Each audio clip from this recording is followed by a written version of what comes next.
implementation. Today is the last day of our SBI-3 virtual session, and we have an ambitious agenda for the day. Colleagues, I would like to remind you that we are on a very tight schedule and that our time together is limited.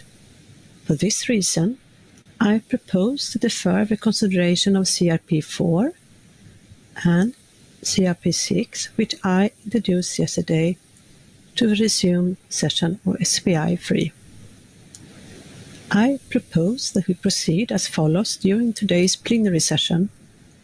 We will address the following CRPs, progressing as far as possible today. CRP7 on the financial mechanism. As mentioned at Friday's plenary session, I will defer consideration of CRP15 on agenda item 6, resource mobilization. Next, we will consider CRP11 on specialized national access and benefit sharing instruments in the context of Article 4, Paragraph 4 of the Nagoya Protocol.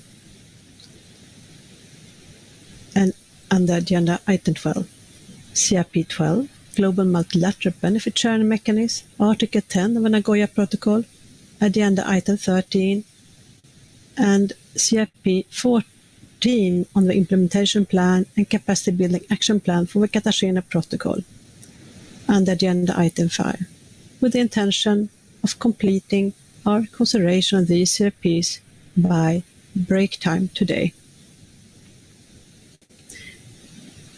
We will have to break at 8:15 today.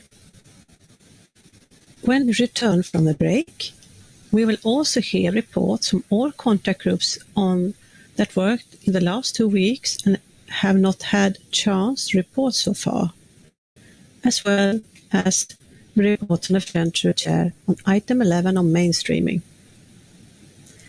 We'll then consider agenda item 14 on administrative and budgetary matters. The Secretariat will then provide a report on administrative and budgetary matters. We will then consider the draft report of a meeting contained in CBD/SBI/3 Part 1/L1 Rev 1, which is available online in all languages. Regarding item 8, cooperation with other conventions, international organization initiatives. Yesterday, I had said that I should inform you in the Bureau's decision on the way forward with item 8. We had a discussion this morning in the Bureau. The decision of the Bureau is that we resume the first reading of this item in the resumed session of SBI and develop a CRP after the first reading. I hope that is clear, so we resume the first reading of this item and take it up again in the resumed session of SBI. I will now like to proceed with the approval of the CRPs. Before I begin, I like to remind you that if technical issues arise, please use the green question mark in the bottom right corner of the meeting homepage to request technical assistance. Since we are all now familiar with the online platform, I have also requested the Secretariat to maximize our time, refrain from making a statement on organizational work and logistics of the day. However, I would like to remind you to speak slowly, as our dedicated set of interpreters have to translate in the other 5 languages, UN languages, and I thank you in advance for your consideration. So let us now move to agenda item 6. As you will recall, after the first reading of this agenda item, I established a contact group to address the diverse views expressed on the elements of the draft recommendations contained in document SBI/3/5 on resource mobilization, and document SBI-3/6 on the financial mechanism, and to prepare draft CRPs. You may also recall that on 30th May, the co-chairs of this contact group, Ms. Tiona Kachava of Georgia and Ms. Ines Vere of Belgium, provided a progress report on the work of the contact group. Before we begin our discussions, I wish to invite the co-chairs of the contact group on agenda item 6 to provide us with another update on the progress made in the contact group.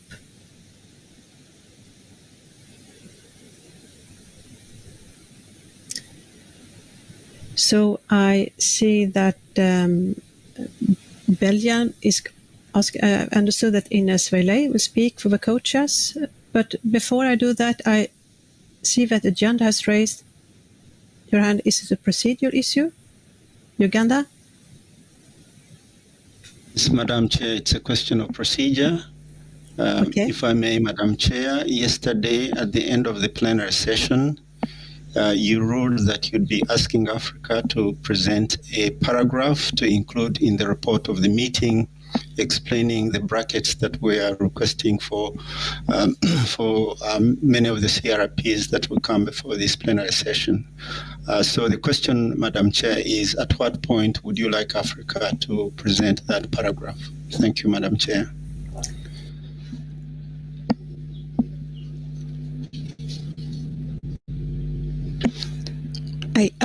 Charlotta, you are mute.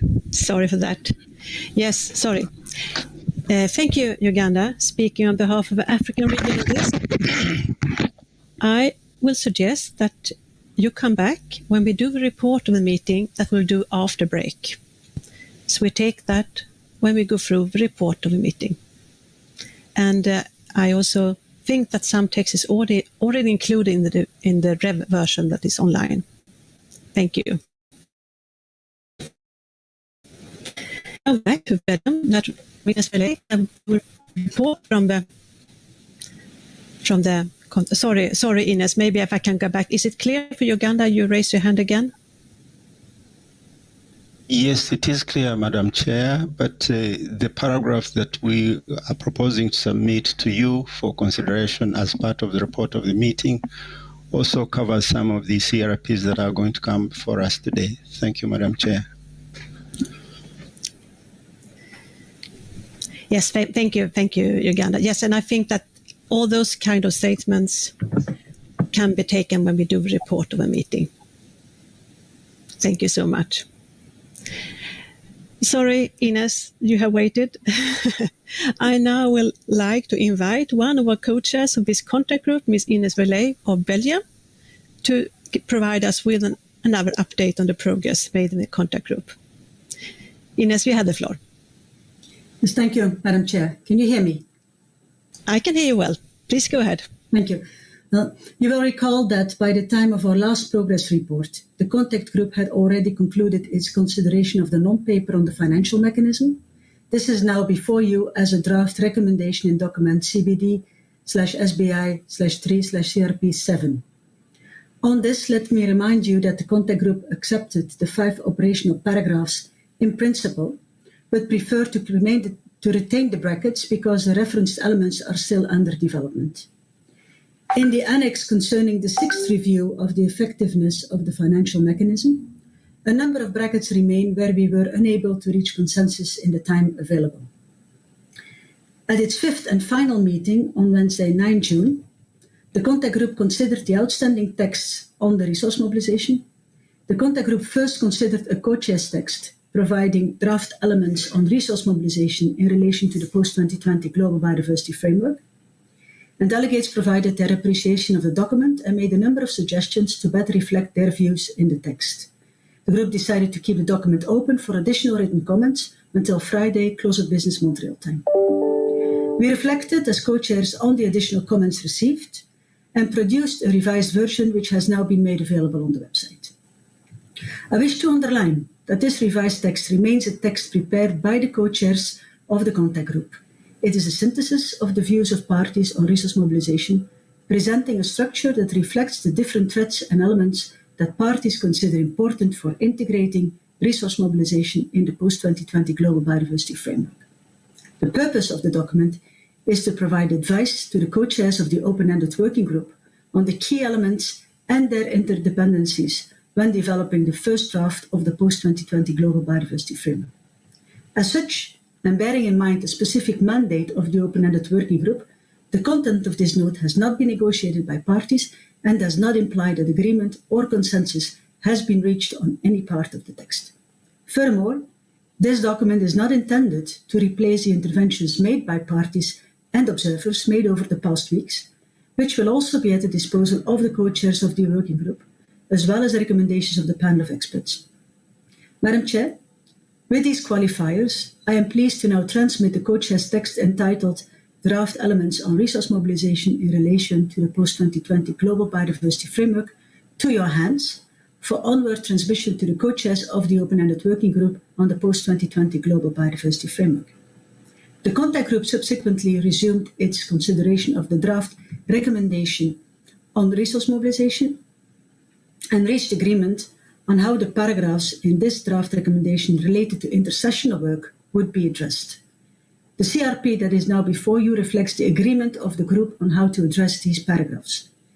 You will see that this CRP still contains a considerable number of brackets. In fact, the contact group continued but could not finish its reading of the document. At this stage, I wish to thank delegates for their dedication and hard work, and also for their patience in dealing with the rather unusual arrangements and the associated challenges. Connectivity issues, unusual working hours, and everything. Madam Chair, please rest assured, we are fully committed to continue and finalize this work, hopefully in more favorable circumstances. Thank you, Madam Chair. Thank you. And thank you both of you, Ms. Ines Verley and Ms. Tuana Kachava, for your able leadership in steering negotiations on this very important and sensitive topic, and through you to the delegates participating in the contact group for their very hard work and dedication.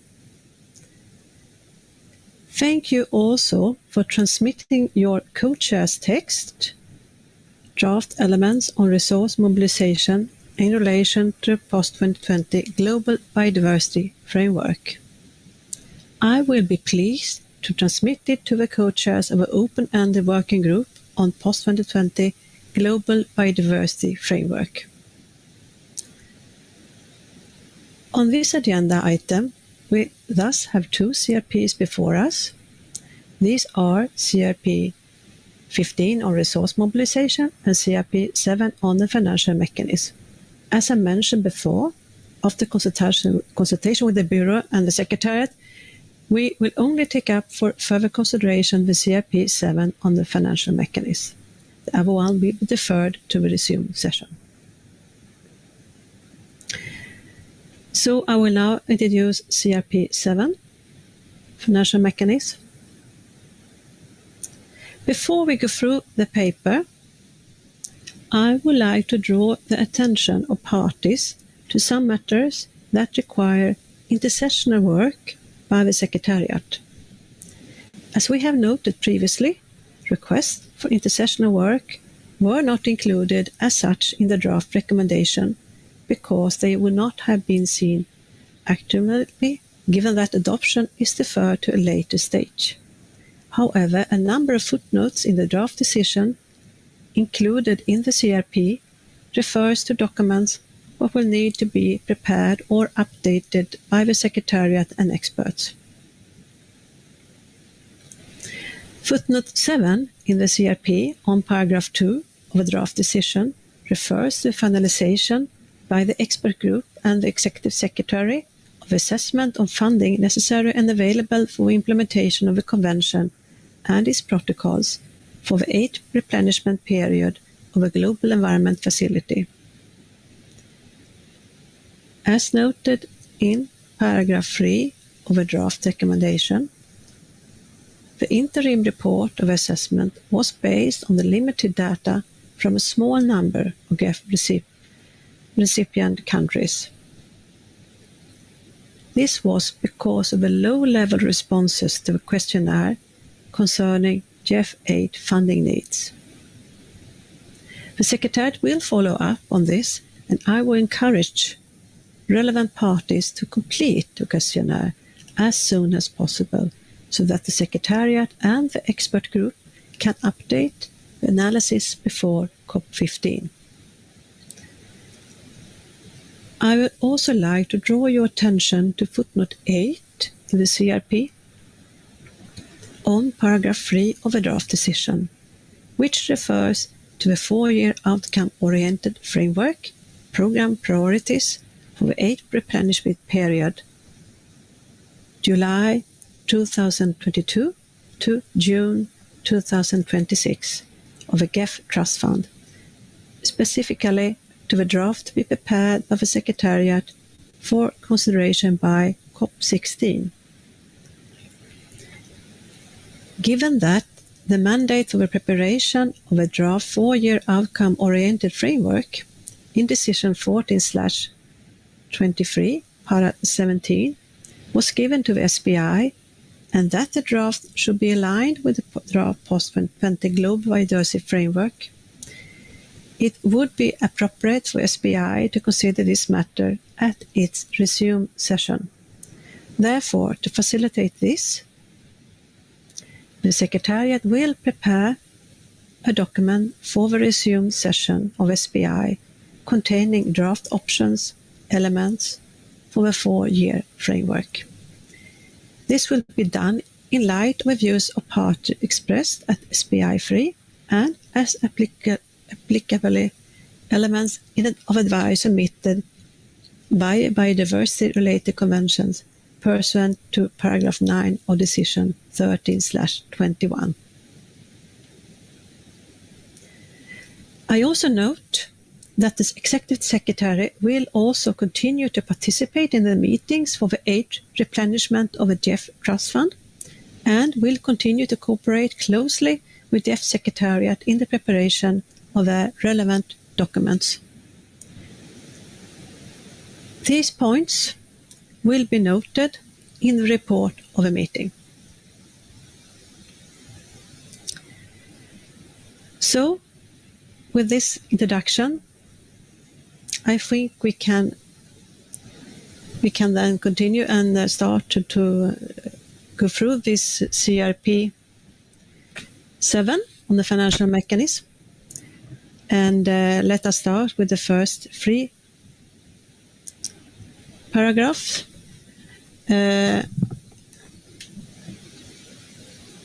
I think I take it para by para. I think it's the easiest way to do it. So if I open comments on para 1, and I see Japan, you have the floor.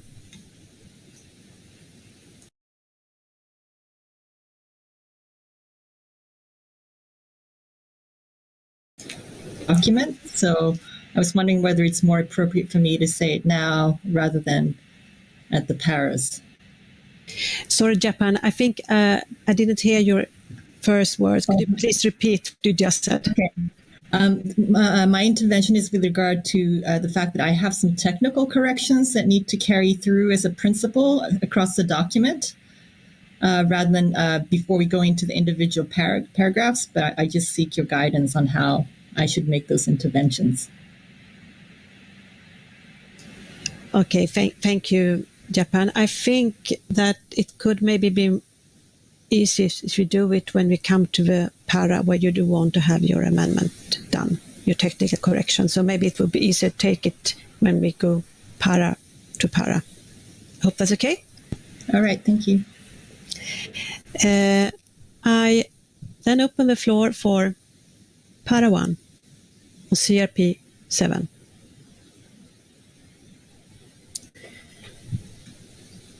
I assume that is agreeable. No objection is so agreed.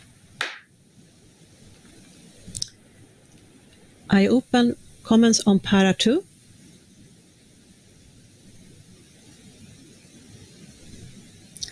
I assume that is also agreeable. I see no objection is so decided.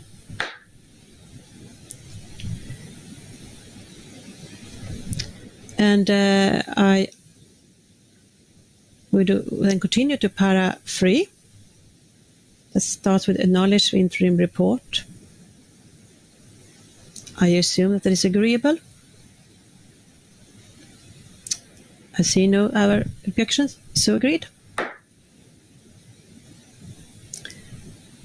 And then we do have para 4. I assume that there are no comments on the report text or comments. So if we take then every subpara,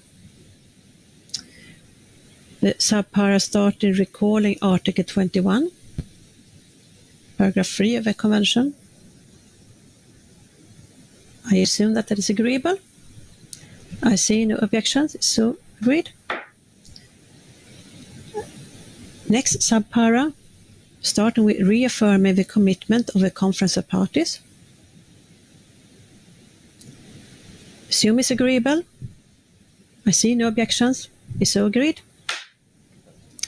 Next subpara, starting with reaffirming also decision 11/5. I assume is agreeable. See no objection, so agreed. Next subpara, recalling decision 14/23. Assume is agreeable. I see no objection, so agreed.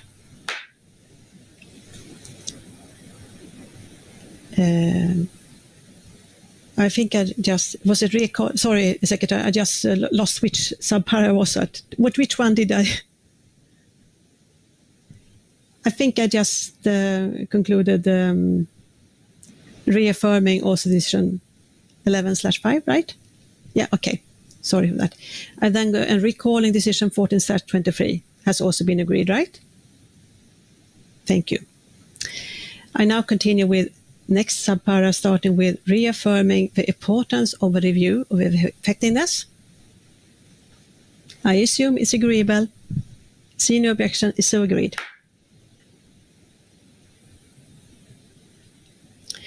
And now we have text that is in square brackets.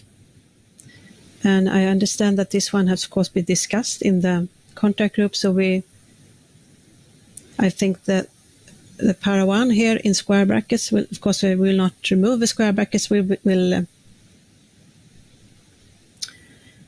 agree them with the square brackets included as in the text. Welcome report. I think that is agreeable. See no objection, is so agreed. Para 2 also in square brackets. Text notes.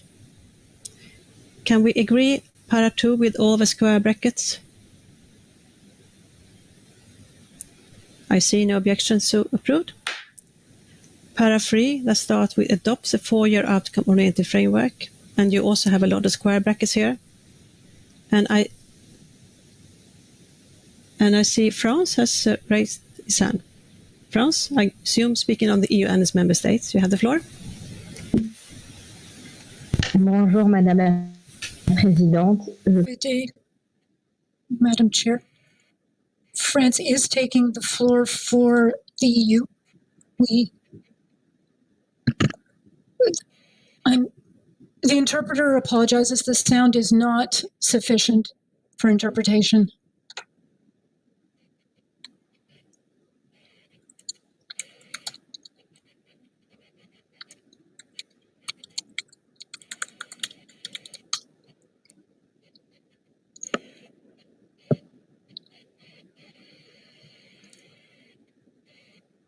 Yes, I'm sorry. I'll start again. In order to clarify, the document cited here, the oriented framework. No, sorry, the interpreter cannot continue. There's too much of an echo.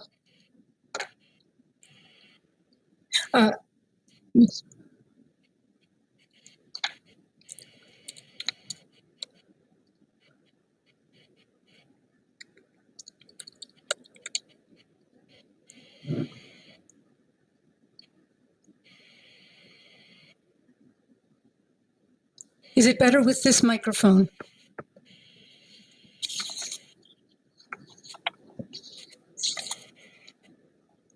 So I'm terribly sorry for the technical problems. I will start again. In order to understand the names of the documents by SBI and adopted by the Global Environment Facility, in order to clarify, we would like to add the word CBD between four-year outcome-oriented and framework, in order to elaborate that we're talking about a CBD document and not a GEF council. That is, it's a very simple approach to clarifying the text. Thank you. Thank you, France. And speaking on behalf of EU, so the text would then read, adopts a four-year outcome-oriented CBD framework of program priorities. Is the para with those amendments and with the brackets already introduced agreeable to parties?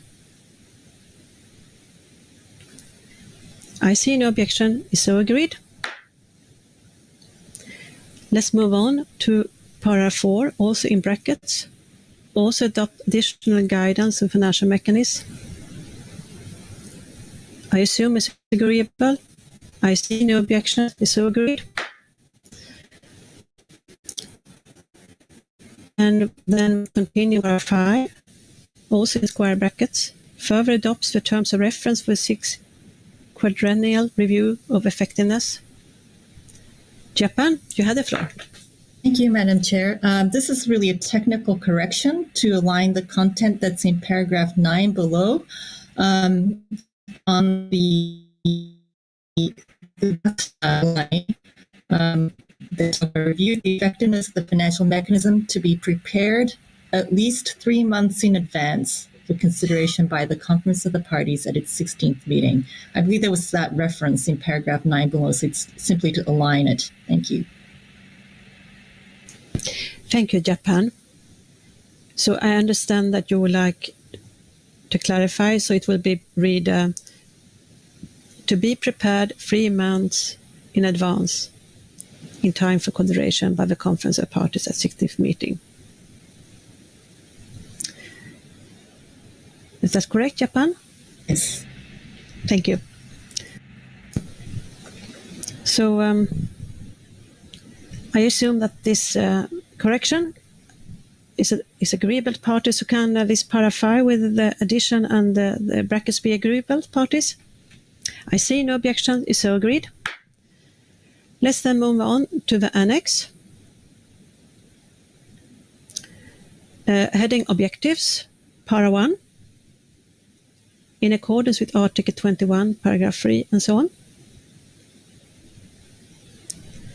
Assume is agreeable. See no objections. Japan, you have the floor. The entire paragraph 1 with the ABCs, or just the beginning? Are we going down with each subparagraph? Sorry, I was muted. So yes, my plan was to go through this CIP para by para. So I was starting with the para 1 and then go to little a, b, c, etc. Did you have a comment on para 1? No? Okay. Thank you so much. Then I see no objection of para 1. No objection is so agreed. Now we go to little a, with conformity of activities, etc. I assume it's agreeable. See no objection. Is so agreed. Let's move on to little b. The effectiveness of a financial mechanism in providing and mobilizing financial resources. And here you can see that there are brackets already in this text. With those brackets, is the little b agreeable to parties? And I give the floor to Bosnia and Herzegovina. You had the floor. Thank you, Madam Chair. I speak on behalf of CE countries, which belong to the group of countries with economies in transition. First of all, I would like to point out that our group of countries does not have capacity to regularly and professionally monitor the discussion on financial mechanism and mobilization of resources when we work in usual way, but especially now. However, this is rather general comment for all documents regarding financial mechanism and resource mobilization. The CRP documents in front of us, we see they have intention to reduce countries that, according to decisions of this convention, are eligible for financial and technical assistance. This means neglection of the needs of group of countries with economies in transition. We would like to emphasize that this is in contrary to all COP decisions on financial mechanism from COP6 onwards, and in particular to decision 1321 and consolidating guidance on financial mechanism. So I would like to say that further discussion on all documents regarding financial mechanism and resource mobilization have to take into account the needs of countries, especially eligible countries in the CE region, which are countries with economy in transition. However, in case of this paragraph, I would like to say that there is no reason for brackets around the countries with economy in transition, because we were countries eligible to have financial, technical, and other kinds of support for the previous period. So I would like to ask you to leave brackets around the countries with economies in transition. Thank you, Madam Chair. Thank you. Bosnia and Herzegovina, speaking on behalf of the CE region. I think that this has been discussed in length in the contact group already, about the brackets here around different group of countries. But I will hear the views from Palau. You have the floor. Thank you, Chair. Can you hear me? Yes, I can hear you. Please go ahead. So Palau would like to support the statement by Bosnia, and also note that we would also like to lift on the LDCs and SIDS text, as that the particular text has always been used in prior decisions as well. Thank you, Chair. Thank you, Palau. Well, I just would like to raise once again, I don't think that I can reopen the discussions that are taking place in the contact group on this, even if I understand your viewpoints, and it will be, of course, because I note those, but all options are now in square brackets, so they're still there, and we will come back to this, of course, when we take the final decisions. With that, I hope that can be acceptable both for the CE and Palau. They are still there, but they're all in square brackets now. Okay, I think that can be agreeable. I see no objections, so parallel B is approved with square brackets. Japan, you had the floor. Thank you, Madam Chair. We actually have a technical correction in paragraph 1B to align with 4B. Basically, Japan places significant importance on a review that enhances the effectiveness of the GEF as the largest cumulative donor to the GEF, including for its 7th replenishment cycle. For us, it's very essential that we be able to operationalize this. So in that sense, we have a technical rather than a substantive correction in the term in this paragraph, and some of the other reference enable prompt operationalization. And in that sense, we seek to match the language of the GEF instrument, which talks about incremental costs. So we would seek to place a bracket on full here because to align with the Jeff's instrument's basic provision, paragraph 2. Okay, we put one more bracket, and that is a bracket around full in the third line, at the end of that line. With all those brackets, I see no more objections. The para is so agreed. Let's move on to little c. With all those brackets, Uganda, you had the floor. Yes, Madam Chair. Can you hear me? I can hear you well. Please go ahead. Okay, all right. Yes. Good morning, good afternoon, good evening to all. We would like to add the word biodiversity after national biodiversity strategy action plans and national biodiversity finance plans. The word biodiversity is very critical to be included there to avoid misconception or confusing that the national finance plans are government plans. It is rather supposed to be biodiversity finance plans because the biodiversity finance plans originate from the development of the NBSAP, and implementation of the NBSAP depends on the biodiversity finance plan. This is to ensure that the interlinkage is there, but also emphasizing that it is focusing on biodiversity finance plans and not national finance plans. Thank you, Madam Chair. Yes, thank you, Uganda. So in little c, the second line, and in the text that I think is already in square brackets, to add biodiversity after old national. So this will be action plans and national biodiversity finance plans. With that amendment and with all the brackets in this little c, I assume that can be agreeable. See no objections, is so agreed. Let's move on to little d. I assume that is agreeable to parties, little d. I see no comments, no objections, so agreed. Little d bis. I assume is agreeable.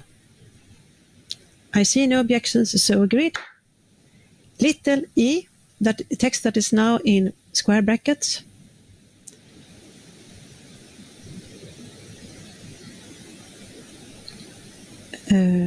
Now that there it is. Sorry, I have a screen here.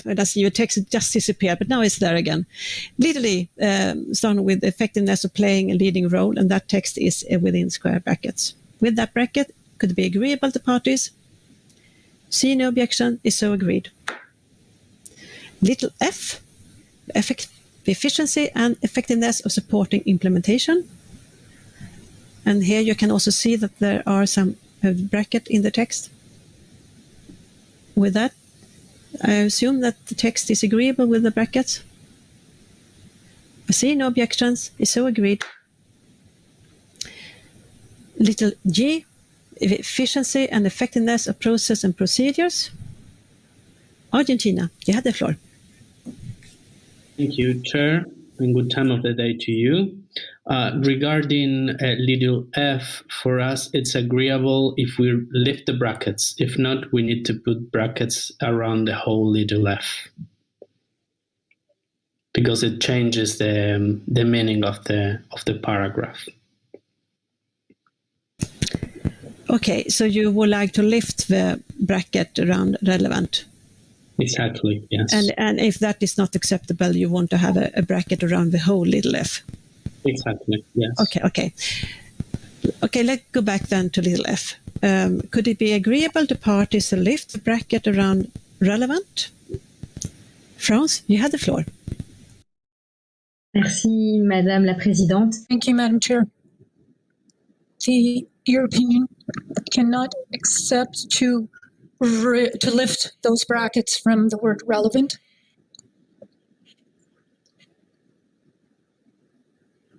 As Jeff directly and indirectly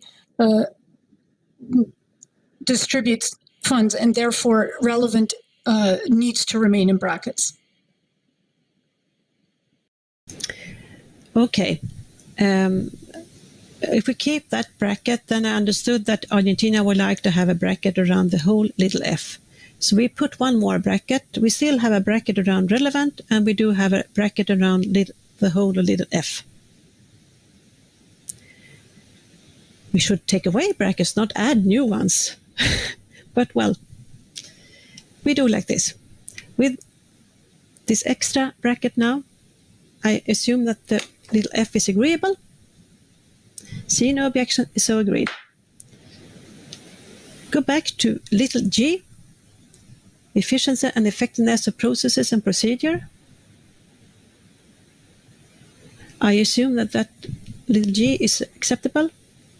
See no objections, is so agreed. And little h, the effectiveness and efficiency in supporting the objectives of a convention, etc. I assume that that is agreeable to parties. See no objections, is so agreed. Let's now move on to next item, methodology.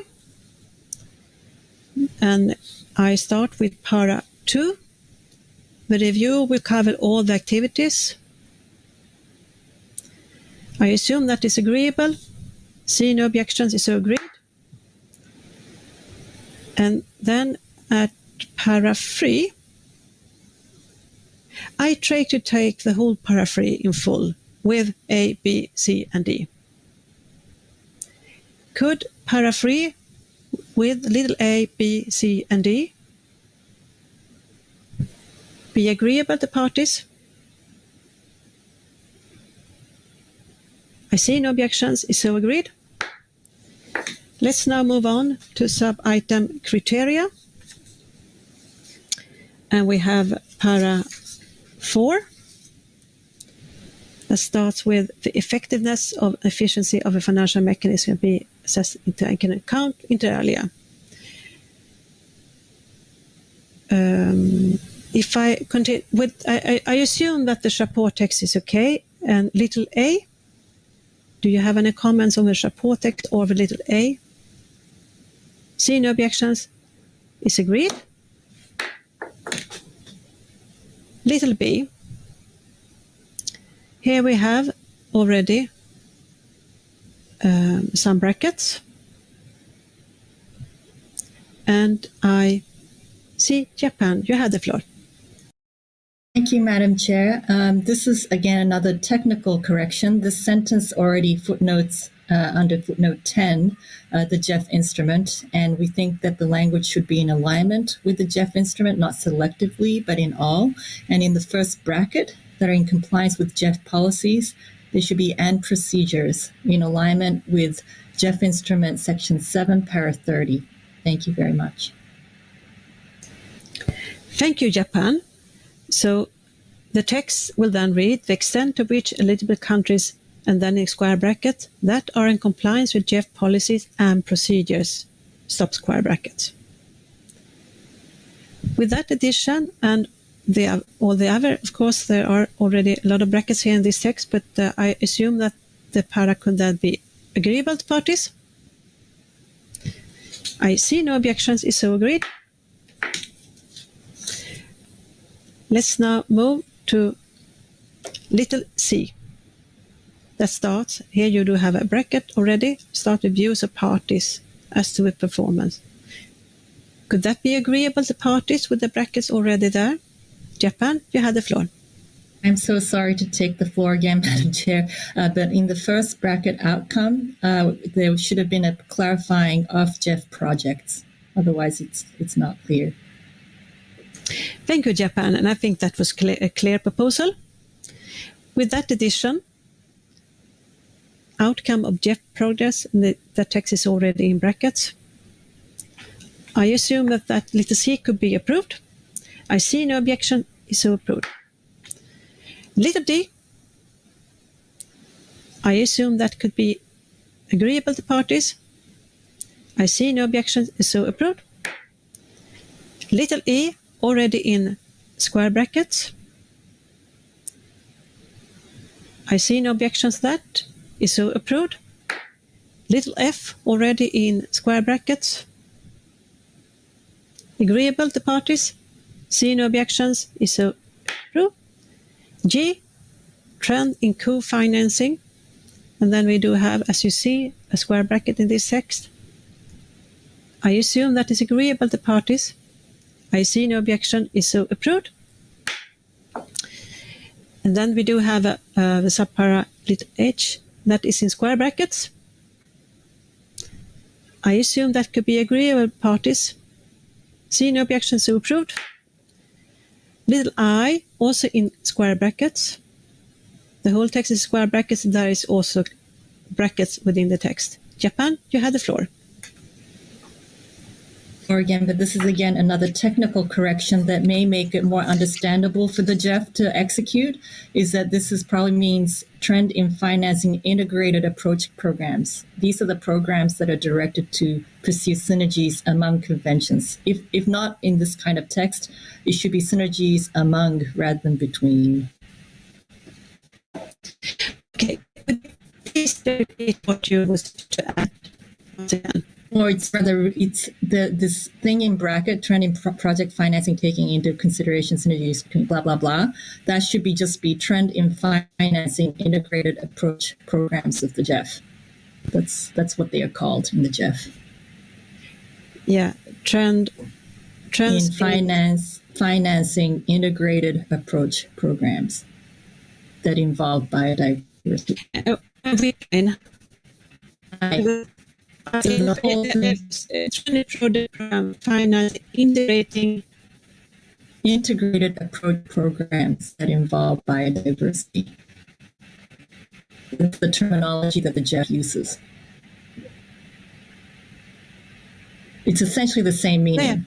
Yeah, sure. Trend in financing integrated approach programs that involve biodiversity.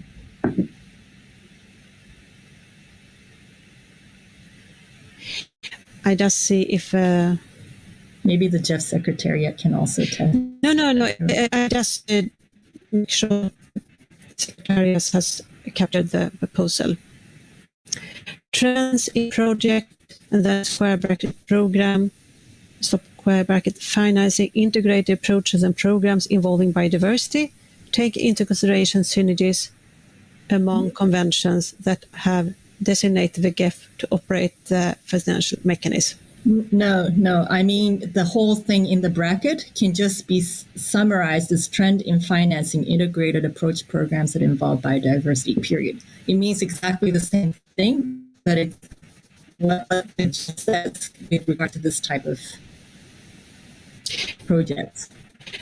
Okay, so the text project and program would then be deleted.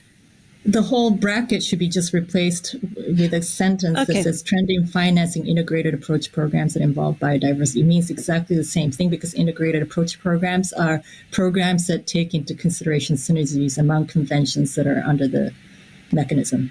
Yes, thank you. Could the Secretariat read out the new amended little I?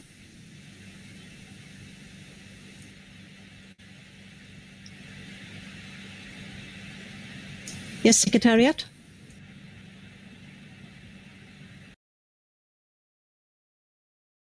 Okay, I will read it out. So the proposal is to replace everything after taking into consideration synergies with trend in financing integrated approaches and programs involving biodiversity, and then full stop. And the is that right, Japan? It's integrated approach programs. That's what they call it with a capital I. Yeah, capital I, integrated approach, capital A, and then programs, capital P. It's the name of the whole program. And so this would replace this would be in brackets also, but it would also replace the brackets under program and projects, and then the end would be also in brackets, I guess, taking into consideration synergies, right? Because this sentence is to basically replace the entire thing in that thing. Yes. trend in finance and integrated approach programs involved period. It means the same thing as what's in the that's something to understand in terms of the Thank you, Japan.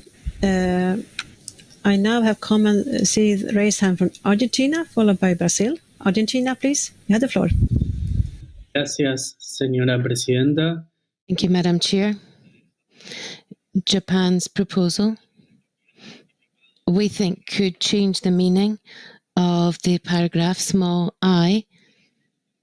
We think it's a bit complicated at this juncture, introducing a completely alternative paragraph that was not mentioned during the first reading of this document, nor during the contact group.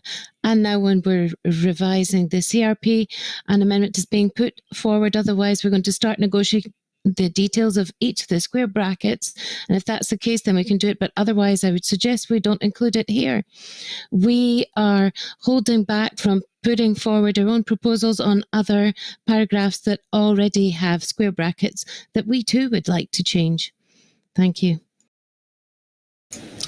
Thank you, Argentina. Brazil, you have the floor. Thank you, Madam Chair. Good time of the day to you. Yes, Brazil would like to support the comments just made by Argentina, as we understand that the integrated approach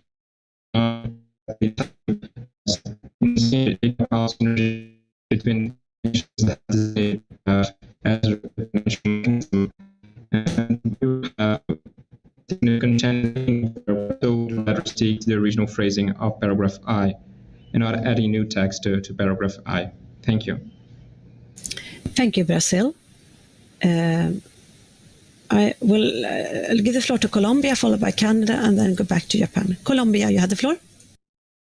Thank you, Madam Chair. I just want to support what Argentina and Brazil have said around this paragraph because that text has not been introduced in the contact group. Thank you. Thank you, Colombia. Canada, you have the floor.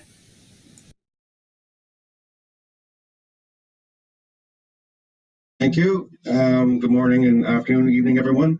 I think at this junction, I would agree with my colleagues from Argentina, Brazil, and Colombia that there is a bit of a difference. I empathize with Japan. I think the integrated programming will be important on the impacts on biodiversity. Perhaps when we reconvene, we can reflect on that.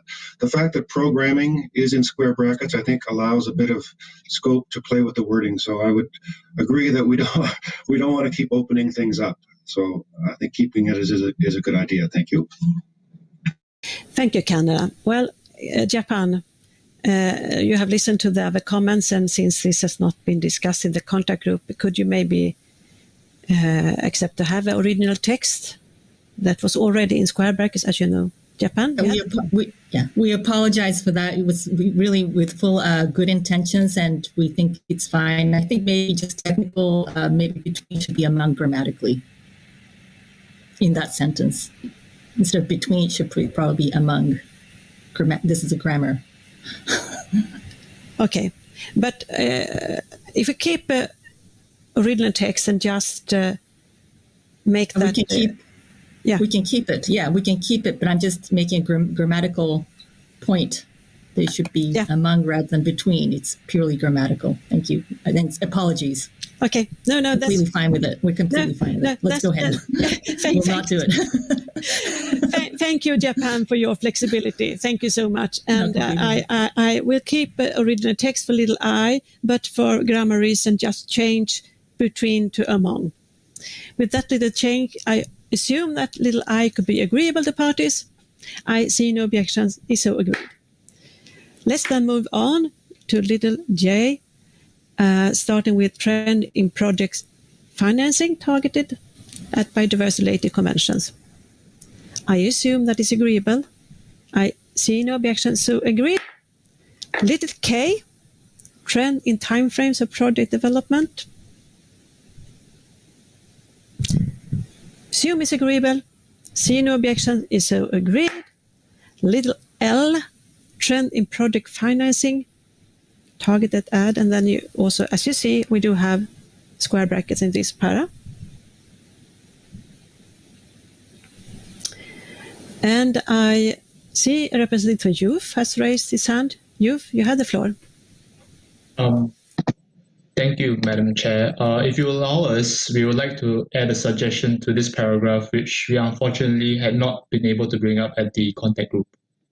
Well, Youth, I'm sorry. I think we have already said we cannot take up new text here because this has been discussed in length in the contact group. So I'm sorry so much. Okay. No worries. Thank you.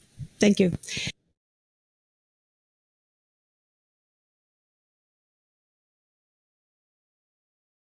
Agree by the parties.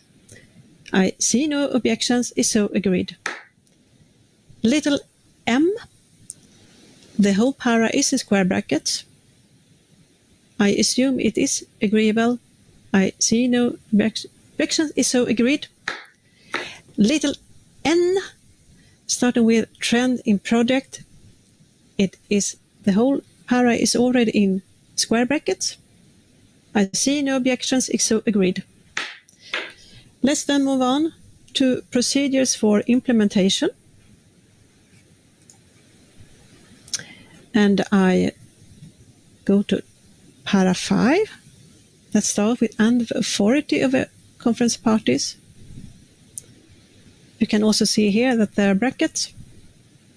I assume that is agreeable for parties. I see no objections. Is so agreed. And then we do have para 6. I assume that is agreeable to parties. I see no objections. Is so agreed. Para 7. I assume is agreeable. I see no objections. Is so agreed. And then we go to para 8. The final para as I see it. No, it's one more. Para 8. I assume it is agreeable to parties. I see no objections. Is so agreed. And yes, that is the final one. There are no more paras? No? Okay, thank you. Dear colleagues, I see no more requests for the floor. So, CRP 7 on the financial mechanism is approved. Thank you so much. With the support of a secretariat, I will prepare an L document for later consideration by the meeting when we resume, hopefully in person, when we meet next time. So thank you so much. Yes, and the time is now 8 o'clock, but let's see which agenda item we can continue with. The secretariat. I think we can start with 12. And CRP 11. Yes, thank you. So, dear colleagues, let us now move to CRP 11, Specialized International Accident Beneficiary Instrument in the context of Article 4, Paragraph 4 of the Nagoya Protocol. Under agenda item 12. I would like to go through this document paragraph by paragraph. We can approve this CRP. And I will now request parties to the Nagoya Protocol. Since this is an item under Nagoya Protocol, I will then ask parties to Nagoya Protocol if they have any comments. So I just wait to see the CRP on my screen. Secretariat, if you can.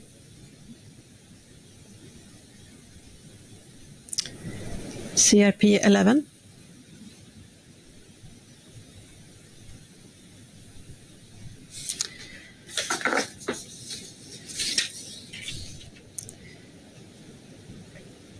I don't have CRP 11 on my screen. So if Secretary can maybe help me on that.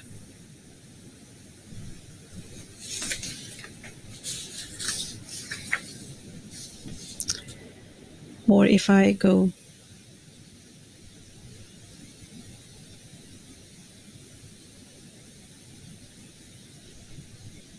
Okay, so colleagues,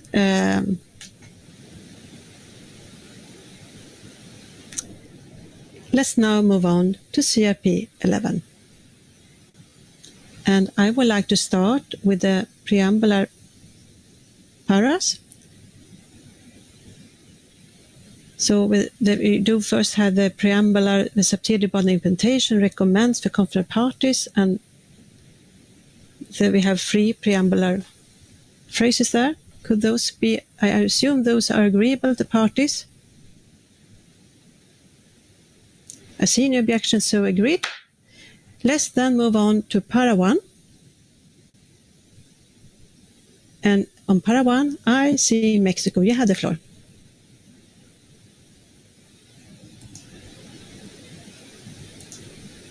Mexico, you have the floor. I think you need to activate your microphone, Mexico.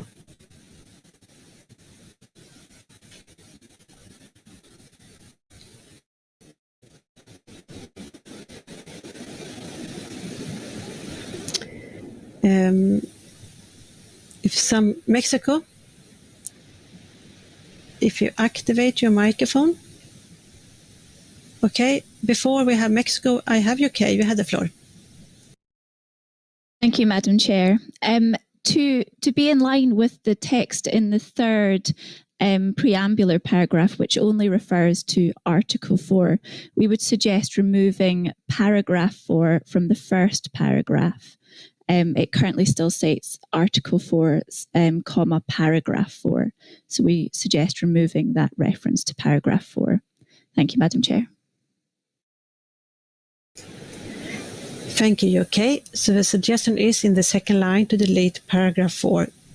So it will read in the content Article 4 of the Nagoya Protocol. And I now turn to Mexico. Mexico, you have the floor.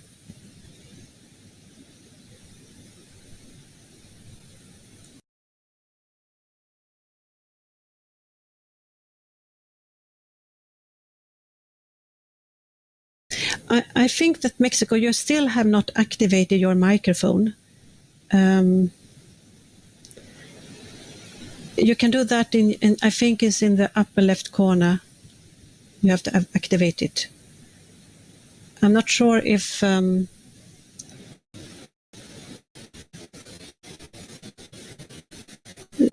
could help Mexico, or if Mexico can write in the chat instead.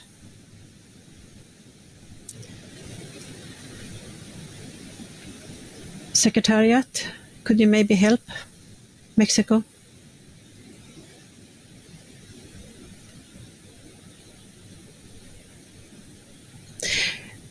Well, they are helping. Interactive is helping Mexico to connect. Okay, then I would suggest that we wait. I leave para 1 and come back to that when Mexico is online, so I go to para 2 first and then come back to para 1. So para 2, that starts with invite parties and other governments. And here I see UK. You had the floor. Thank you, Madam Chair, and I'm sorry to take the floor again. My comment is the same as for paragraph 1. We do not think it's necessary to reference paragraph 4 as previously mentioned, so we suggest removing that. Thank you very much, Madam Chair. Thank you, UK. I think that is clear. European Union, you have the floor.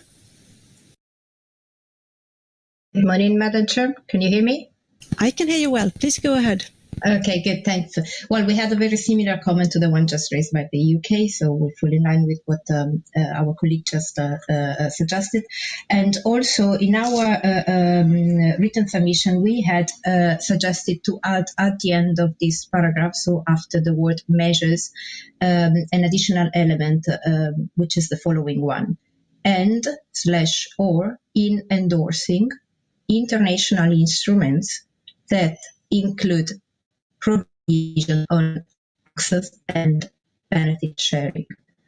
We think that for the sake of completeness with all the possible situations with specialized international instruments, this aspect should be reflected here. Thanks. Thank you, European Union. So we do have two suggestions of this para 2. One is to delete paragraph 4 in the second line, and the other one is adding the end and/or in endorsing international instruments that include provisions on access and benefit sharing.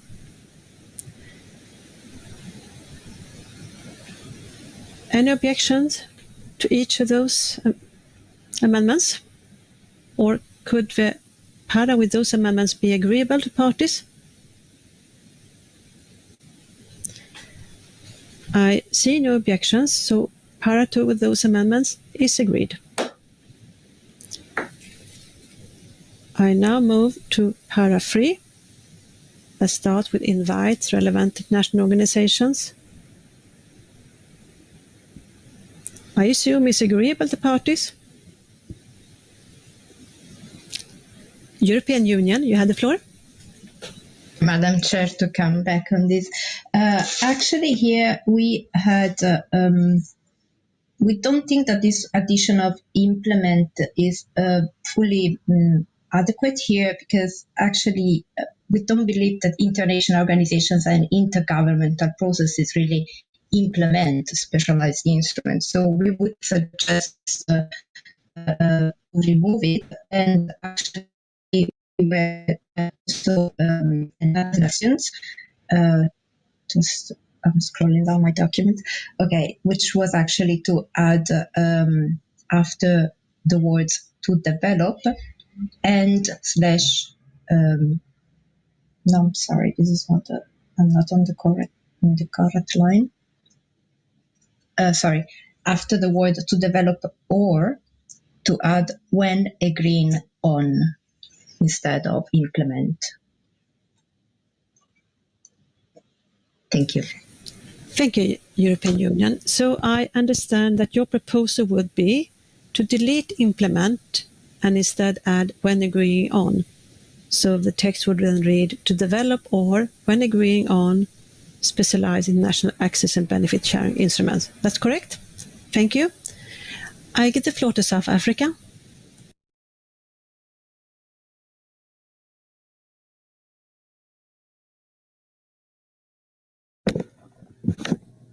Thank you very much, Madam Chair, and my apologies for the slow connection to the discussion. And I see we have really progressed in terms of moving along the various paragraphs under this agenda item. I would like to get some clarification here. I've seen the development of the text in terms of what the item is all about, whereby I have observed the removal of paragraph 4, and from our understanding, this item and the work that has been done under this item, the specialized international ABS instrument, they're in the context of Article 4, paragraph 4. So I would really need to get some clarification and understanding as to where does the problem lie if we keep the para 4 in the operational paragraph 1 and 2. My apologies for taking us back. Thank you. Thank you, South Africa. No, I think it's important that we have clarity, of course, and understand this. I understood it was a proposal by UK to align the text with the text in the chapeau, but maybe UK, you can better clarify. UK, if you'd like to come back, why you wanted to delete paragraph 4. UK, you had the floor. Thank you, Madam Chair, and thank you to South Africa for the questions on clarity. Yes, it was to align the text with that in the chapeau, and also that we feel that specialised international instruments are applicable to the whole of paragraph 4 and not only the whole of Article 4 and not only paragraph 4 within Article 4. Hence the removal or suggestion of the removal of paragraph 4. Thank you, Madam Chair. Thank you, UK. South Africa, do you think that was clarified your question? South Africa, you had the floor. Okay, thank you, Madam Chair, and thanks to the UK for the clarification provided. And we still believe that we should not move away from what Article 4, Paragraph 4 calls for. I'm fully aware of the other paragraph or other provision in Article 4, but the one that give effect to what we are doing under this item is actually paragraph 4. I know that in the preamble paragraph, it was just recalling the entire paragraph, but the doing paragraph, which are operational paragraphs, I think they really need to direct parties to where action is needed. And I think maybe just for us to move forward on this item, we will just propose that we introduce brackets around the para 4 in the operational para 1 and 2, and I think that's how we can move forward. Thank you. Thank you, South Africa. I think it's a good suggestion. We put square brackets around paragraph 4, both in para 1, operational para 1, and operational para 2. And I assume that could be agreed by the party. So para 2 with that additional square bracket could then be approved. Colleagues, we just discussed para 3, and yes, maybe the Secretariat could read out first the suggestion made by European Union in para 3, how it would read like with the suggestion by para 3. You had the floor, Secretariat. Thank you, Madam Chair. In paragraph 3 would read, invites relevant international organizations and intergovernmental processes to take into account the indicative criteria in their efforts to develop or when agreeing on specialized international access and benefit sharing instruments. So it would be to delete the word implement. Thank you, Secretariat. Ecuador, you had the floor.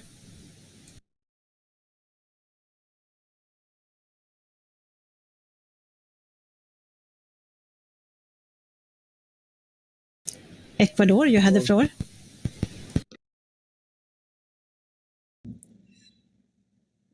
Can you hear me now?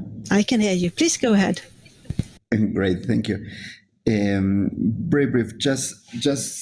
We understood the point made by the European Union with regard to intergovernmental processes not being able to implement. But I still wonder if, taking into account that the invitation at the beginning of the paragraph is also addressed to international organizations who do have to implement instruments, as well, of course, as parties to those instruments, if the word implement should be kept somehow along with when developing or when agreeing those instruments, which I think applies more to intergovernmental processes. So I don't just wonder if in that proposal it could also be kept the reference to implementation when talking about international organizations. So I asked that question through you to the European Union. Thank you. Thank you, Ecuador. Well, to save time, maybe I can suggest that we have both the European suggestion and the word implement in brackets. So both options will be on the table. I think that's the easiest way forward. Could that be acceptable? Brazil, you have the floor. Thank you, Madam Chair, once again. Yeah, Brazil would like to support Ecuador in this regard. And we would suggest keeping the addition by the European Union on when agreeing on in brackets, as we understand that this idea would already be captured by the expression develop. So we prefer to keep in brackets the proposal made by the EU at this stage. Thank you. Thank you, Brazil. Yes, let's do like that. Both suggestion then when agreeing on in brackets and implement in brackets. With those brackets, I assume that para 3 could be agreeable to parties. European Union, you have the floor. Thank you, Madam Chair. I just wanted to say that actually with the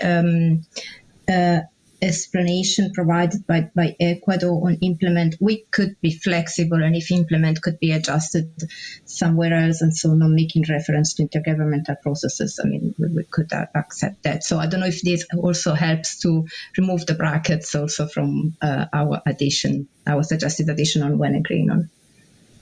So I understand that you can you could accept the original text as it was phrased. We could accept to have the word implement if this is not referring to intergovernmental processes.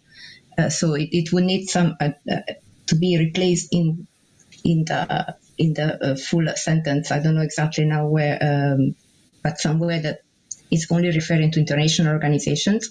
And then perhaps we can also remove the brackets from our addition as suggested, if fine for the other distinguished delegates from Ecuador and Brazil.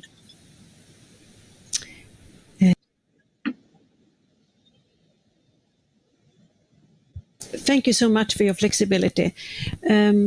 Well, maybe we could then, I really appreciate your flexibility, but since I don't know exactly how to put it where, I would prefer that maybe we keep the text in brackets and we can then discuss more how to formulate it at a later stage.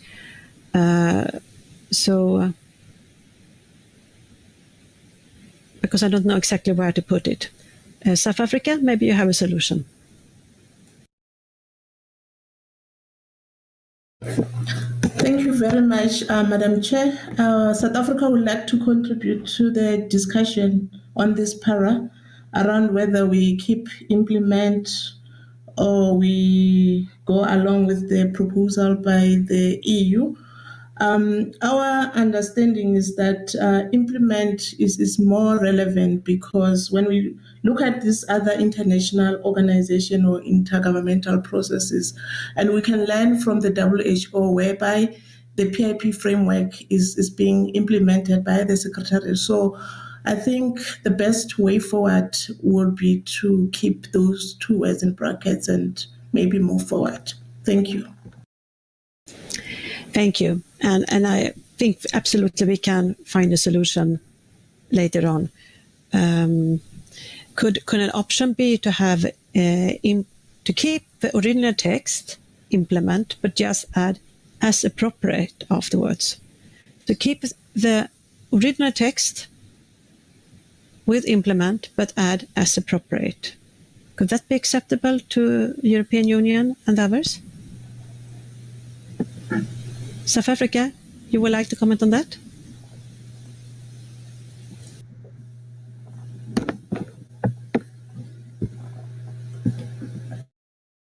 European Union, you have the floor. Just because I had an interruption in my connection, so I don't know what is the last suggestions on which you're asking our feedback. Yes. Sorry. Apologies for that. No, don't worry. I suggested that since we know you could be flexible to have implement, a way to proceed could be to keep the text as it was phrased, but just add as appropriate afterwards. So implement as appropriate. Could that be acceptable for European Union? And this would go together with our additions then on when? I understood that you don't need your addition. That you have a original. No. Sorry, Madam Chair. Maybe I wasn't clear enough. But our suggestions was originally to remove implement and replace with or when agreeing on. Then we can be flexible on implement if adjusted somehow.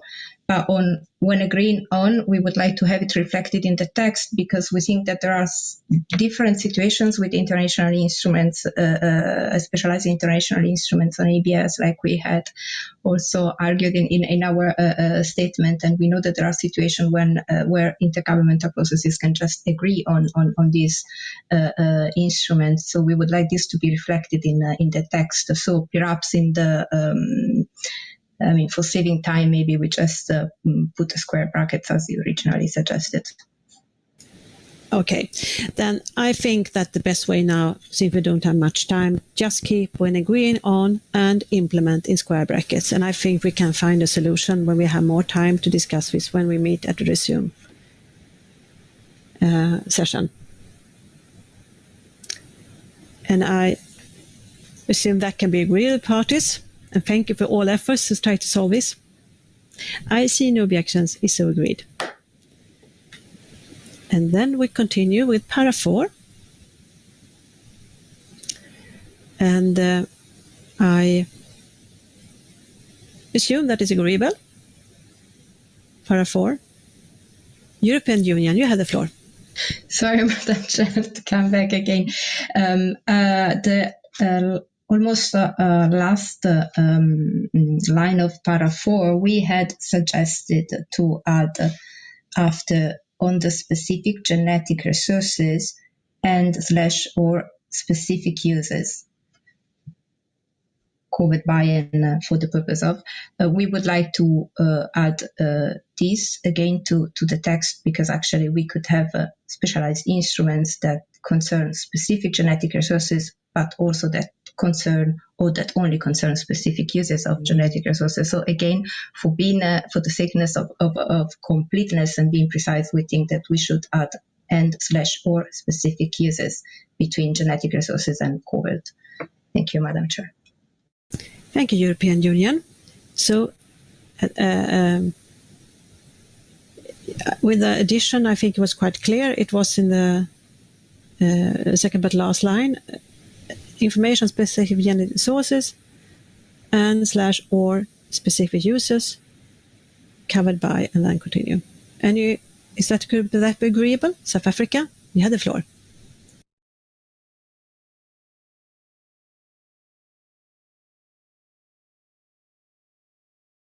Okay. Sorry, Madam Chair, for the little delay. Activation of my microphone and the camera, it takes some time. So in terms of paragraph 4, I've raised my hand not to comment on what EU proposed as additional text.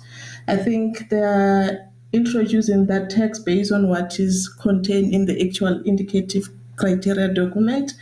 But our input on paragraph 4, we feel that we can replace the if we count the lines, because it's quite big, this paragraph, 1, 2, 3, 4. On line number 5, where it talks about implementation of specialized international access and benefit sharing instruments that are consistent.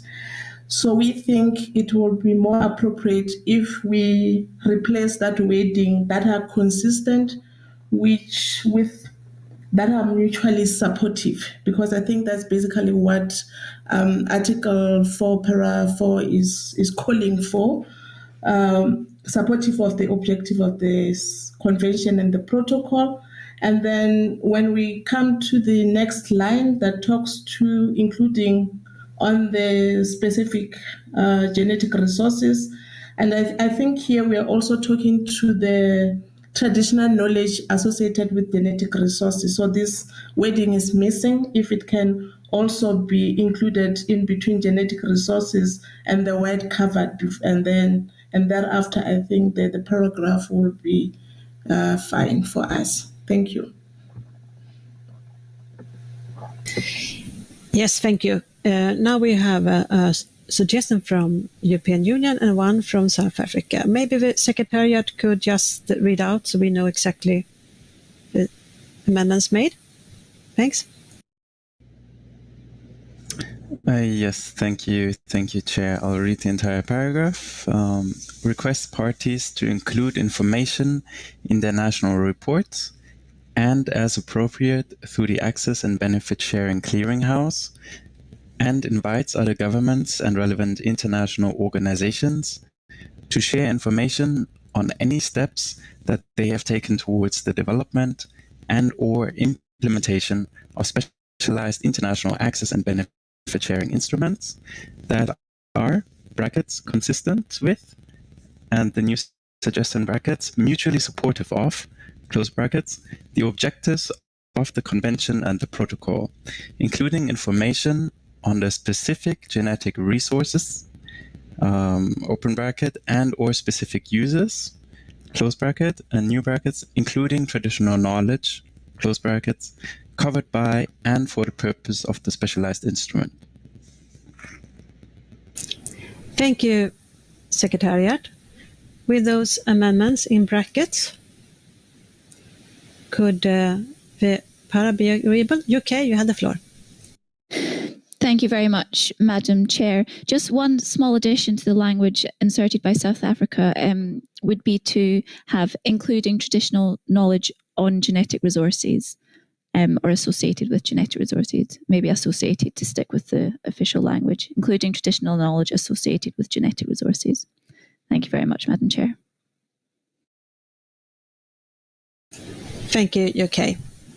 And that text is added also in brackets. Could then the para with those brackets be acceptable? I see no objections. Is so approved. The Secretariat would like to comment on this. Yes, Madam Chair. Just as an information for the distinguished delegate of South Africa, in terms of the wording that paragraph 4 of Article 4 is using, consistent with is one of the elements or one of the parameters that this particular subparagraph identifies for specialized international access and benefit sharing in instruments, not mutually supportive. Of course, mutually supportive will also apply because it is within Article 4, but particularly paragraph 4 talks about consistent with the objective of the convention and the protocol. This is just an information. Thank you, Madam.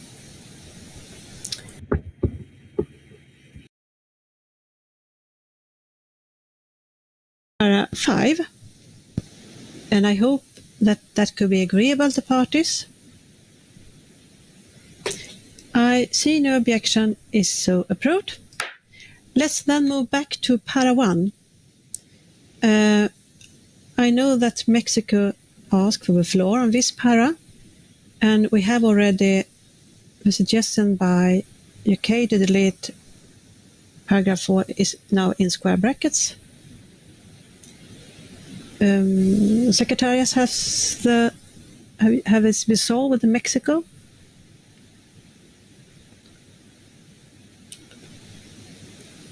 If Mexico could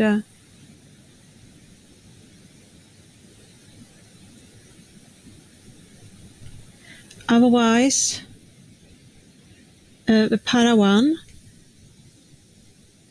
Okay. I think we need to sort it out with Mexico. So I think we take our break now, and we will come back after break and just conclude this CRP. And before break, please, I would suggest, if possible, that we could take and approve the whole annex in this CRP together. So please, if you can be prepared of that, so we can then continue with our heavy agenda for today. So I need to make sure that I have found out if Mexico still wanted the floor on para 1. We come back to para 1 after break, and then I go to the annex, and my intention is to try to approve the whole annex together. So we'll come back at 8:45 of the break. And after that, with CRP, we continue with the reports from the contact group, as I said before. So thank you very much for now, for all constructive inputs, and have a nice break.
Colleagues,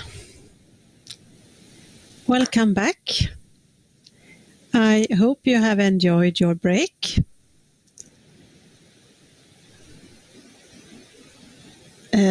Yes, and I will now see. Before the break, we were discussing CRP 11, and I want to come back to Mexico because they asked the floor when I open up Para 1. So I hope that the Secretariat has you been in contact with Mexico, or if Mexico would like to raise his hand again.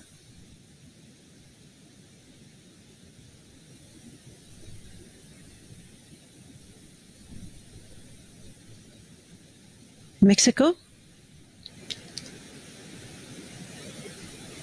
Could you please raise your hand, or if Secretariat, have you been in contact with Mexico, please?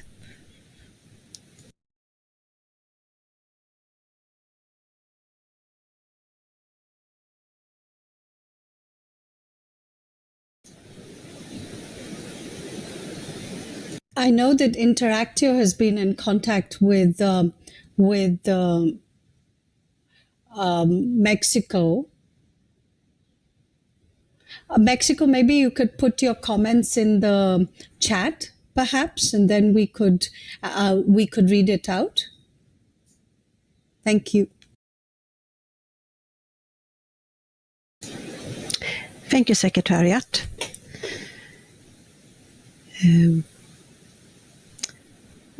I don't see the chat, but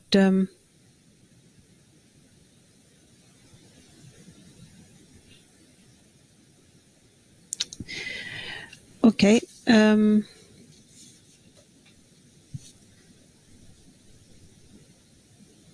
Is there any comments from Mexico in the chat, Secretariat? Okay, no comment. Okay, I think then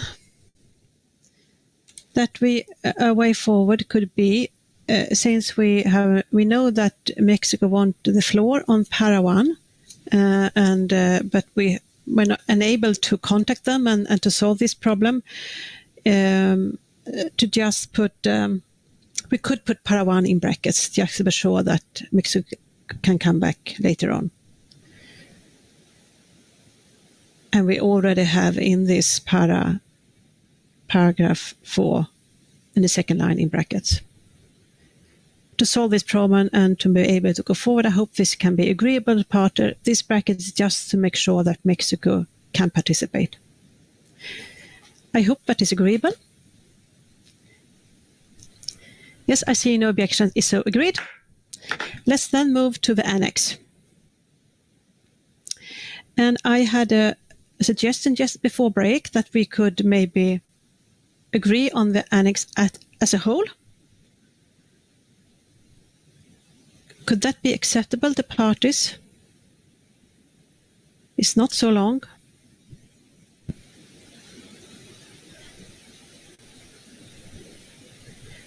South Africa, you had the floor.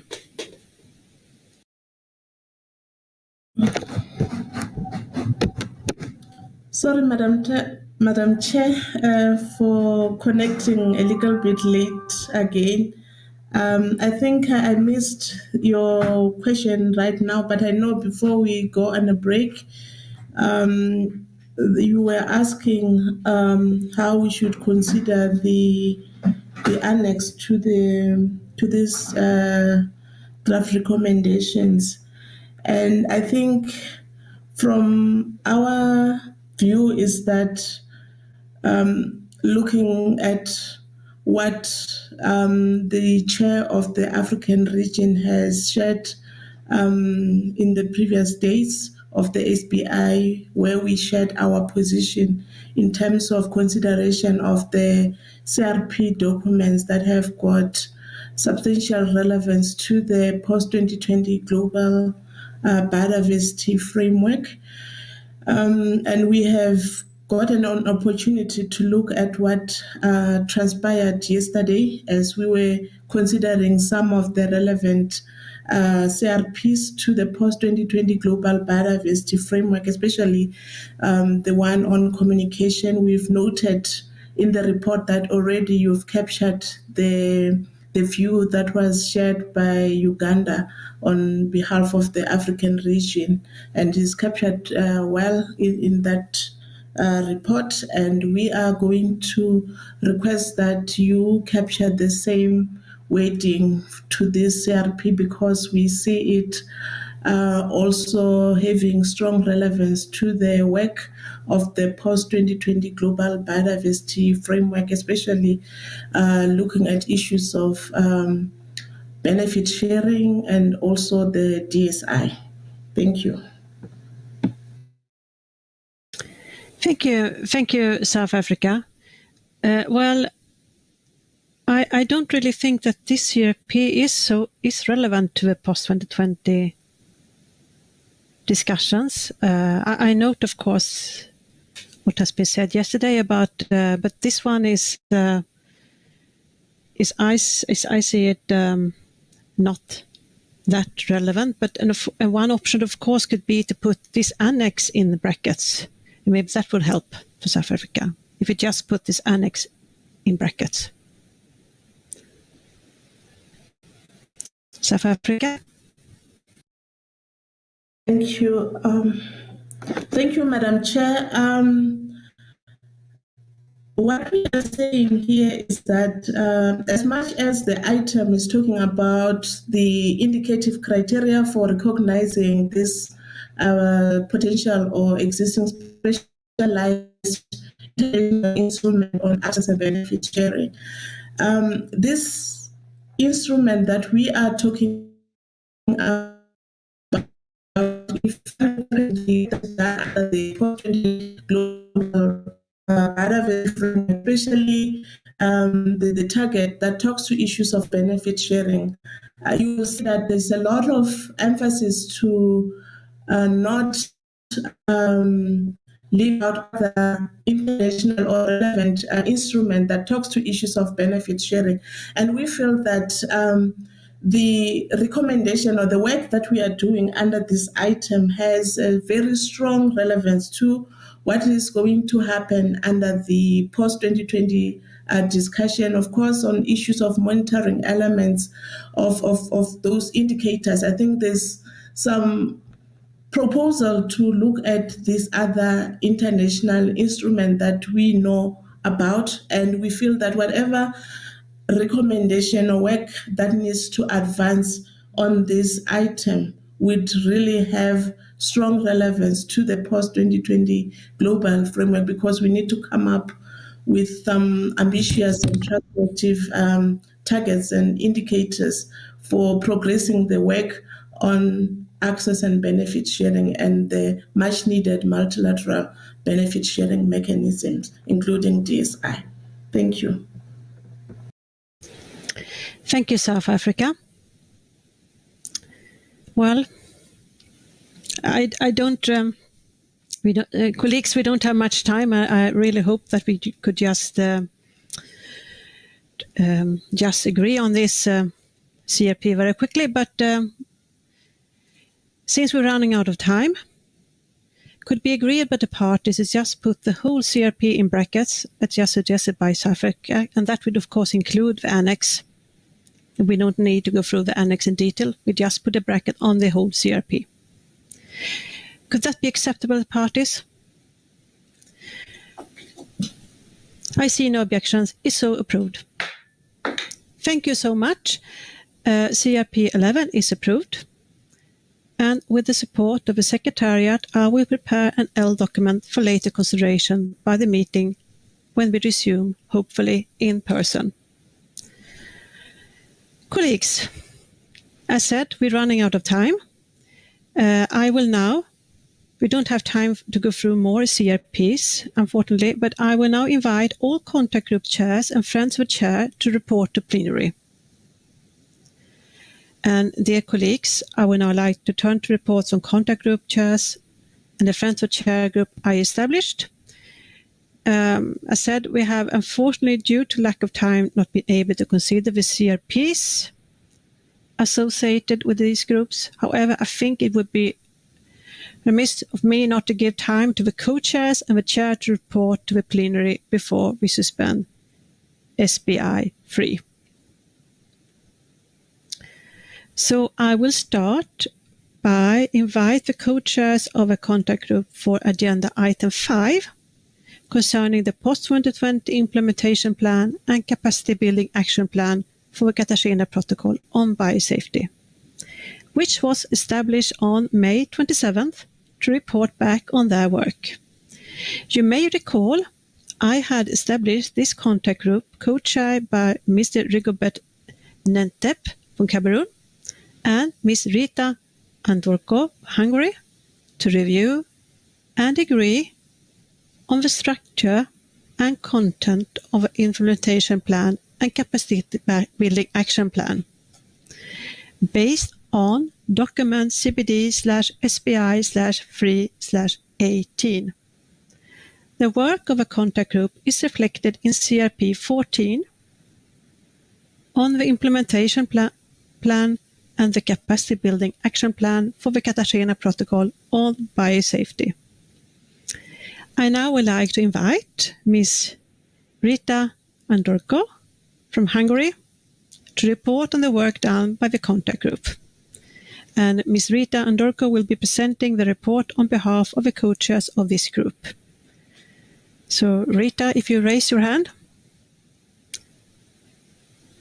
Rita Andorko of Hungary, you have the floor. Thank you, Madam Chair. Do you hear me? I can hear you well. Please go ahead. Thank you very much. So, dear distinguished delegates, dear colleagues, I'm now pleased to present to you the report of the contact group meeting on behalf also of my co-chair, Mr. Rigobert Ntep from Cameroon. The contact group on SBI item 5 concerning the post-2020 implementation plan and capacity building action plan for the Cartagena Protocol on biosafety met 3 times on June 4th, 7th, and 8th.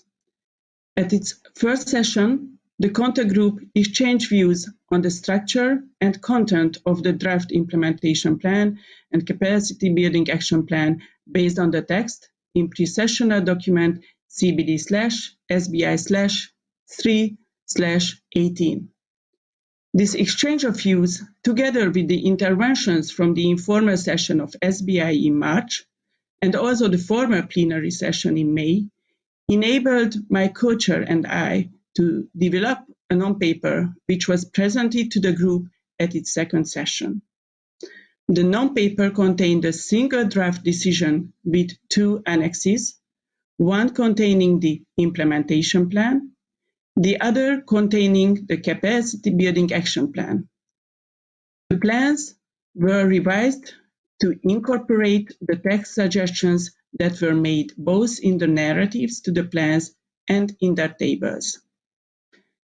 Thanks to the hard work of the participants in the contact group, the group was able to go through the entire non-paper over its second and third meetings. There was a lot of common understanding on the content of the plans. Therefore, the CRP before you contains a great deal of clean text. However, there were some areas where significant new text proposals had been made. This was the case in particular with the capacity building action plan, which is now presented in a new format. The participants considered that there was insufficient time to consider these proposals in detail, so a number of these proposals have been bracketed for further considerations. As I mentioned above, the non-paper contained a single decision for the adoption of 2 separate plans by COPMOP. During the discussion on the draft decision, it was suggested that the plans should be adopted in separate decisions.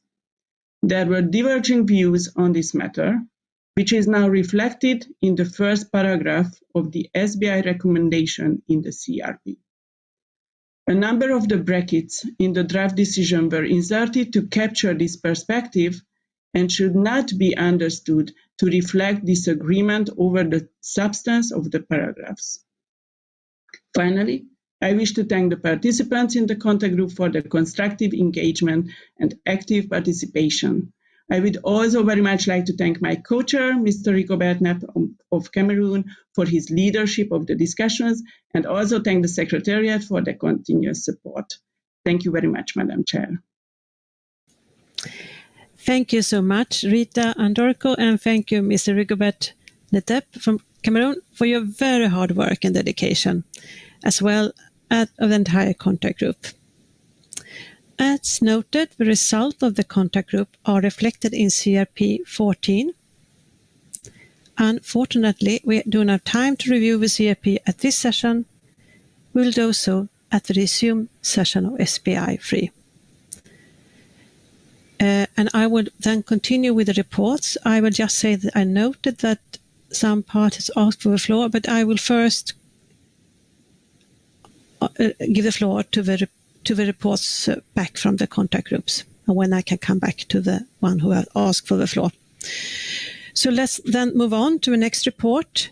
I will now invite delegates to turn to agenda item 11 on mainstreaming of biodiversity within and across sectors and other strategic action to enhance implementation.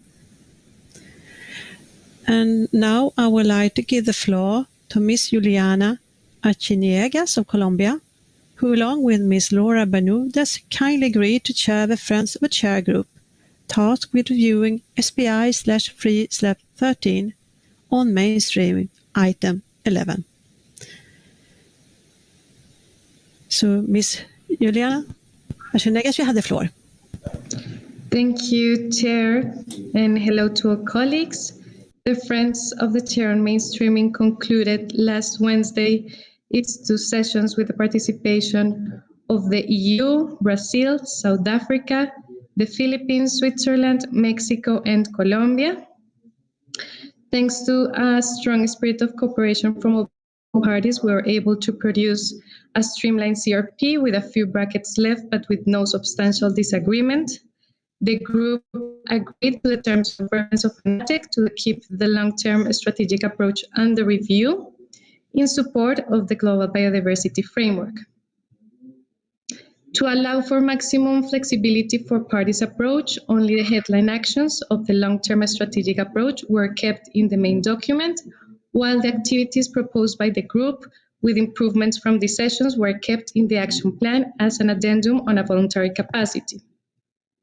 The group further agreed that to orient the long-term strategic approach more clearly to support the GBF monitoring indicators, no separate set of indicators will be kept in the approach itself. The valuable work at the informal advisory group on indicators will therefore be sent to the 3rd meeting of the open-ended working group in August as per the mandate from decision 14/3, and the new CRP indicates that the work of the mainstreaming ATEC will focus on supporting the monitoring ATEC as proposed in Substa 24 L3 document in its paragraph 11. The group also agreed that Annex 1 of SBI-3/13 about advice from the informal advisory group to the 3rd meeting of the open-ended working group for the post-2020 framework could be sent to the co-chairs when you forward the proceedings from this meeting to them, along with the compilation of the comments that were received. The group also proposed a midterm review for mainstreaming and the long-term approach in terms to be defined by the ATEC. I would like to close by expressing again my thanks to the participating delegates in the Friends of the Chair, the Secretariat, and my alternate chair, Laura, for their permanent support, and I look forward to the reading of this document at the meeting before the COP that will review the SBI outcome documents. Thank you very much, Chair. And thank you, Ms. Archiniegas, for your report, and I would like to thank you for accepting to be my friend and for your able chairing of a Friends of a Chair group.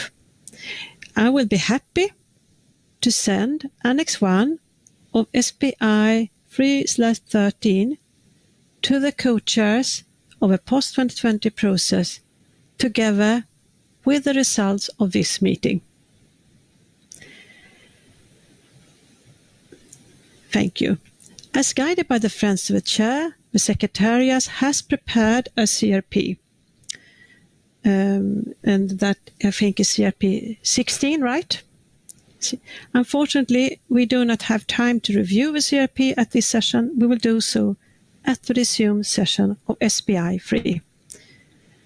So let us now turn to agenda item 13. I now invite the co-chairs of agenda item 13 on Global Multilateral Benefit Sharing Mechanism, Article 10 of the Nagoya Protocol, to Dr. Kerketa from India and Mr. Thomas Graeber from Germany, to provide a progress report on the work of a contact group.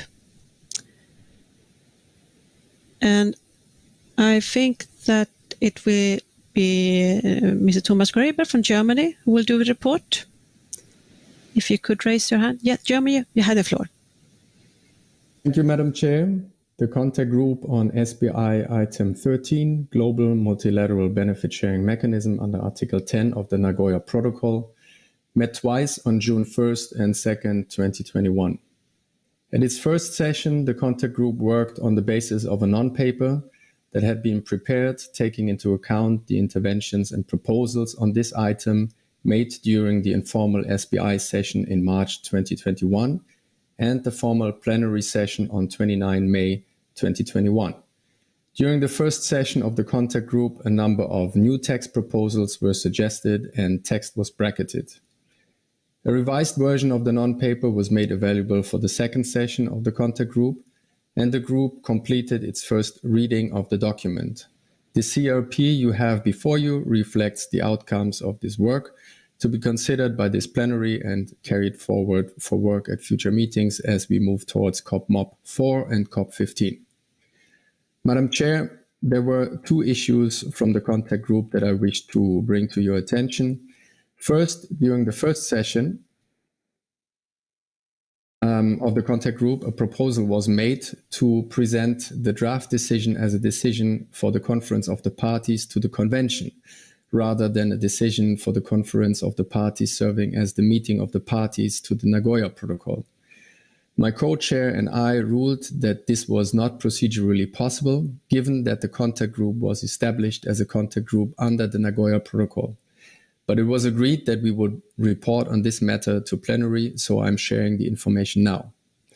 Secondly, we experienced a number of technical challenges during the contact group, particularly during the second session when representatives from one region were unable to take the floor due to unstable connections and load shedding in their countries. With the flexibility and understanding of the other participants in the group, we believe we were able to take on board the views of this region, but it did make the discussions more difficult. I wish to thank the participants in the contact group for their constructive engagement.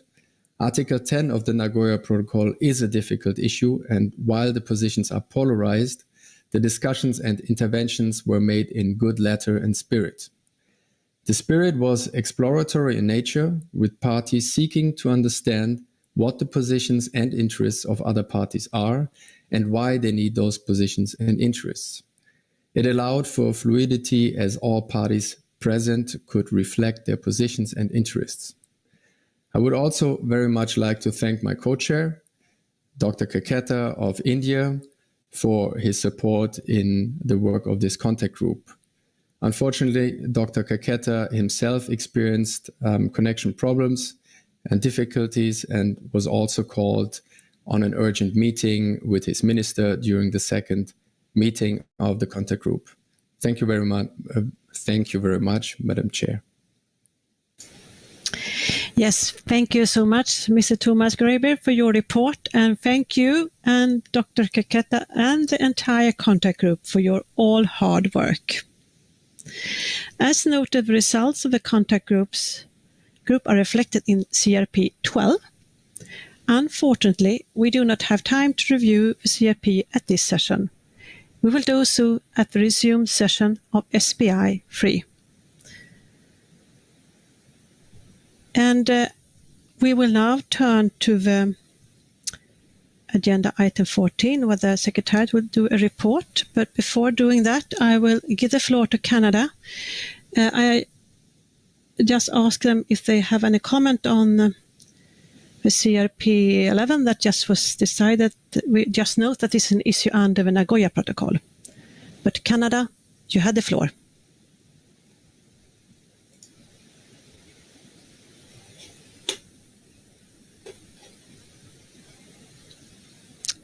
Canada,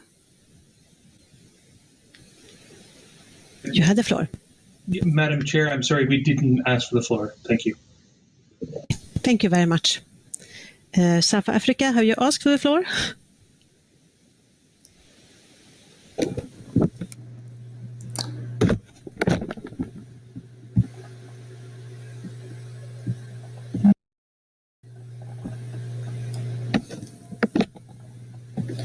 Thank you very much, Madam Chair. And South Africa raised the hand, and we are raising our hand on behalf of the African region.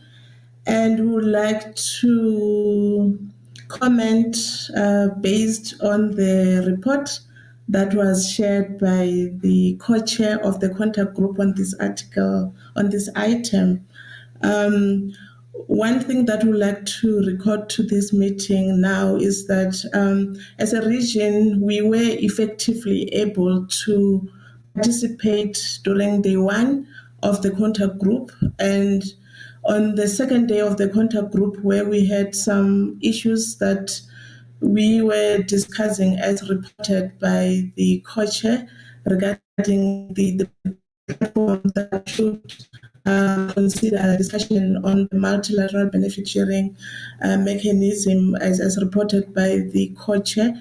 I think on day two, we put in writing some of our ideas to help clarify, address the procedural issues as raised by the co-chair in the report, where we also submitted a request for the chair of the SBI to include in the report of the SBI-3 a request from Africa Group that the issues of the global multilateral benefit sharing mechanism under this item be also considered during the discussion on DSI during the open-ended working group 3, and we were asking the chair of the SBI to include this request in the report of the SBI to the co-chairs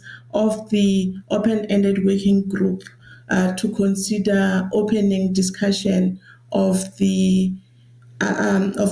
global multilateral benefit sharing together with the DSI, because we see a lot of linkages between the issues under discussion, and both efforts are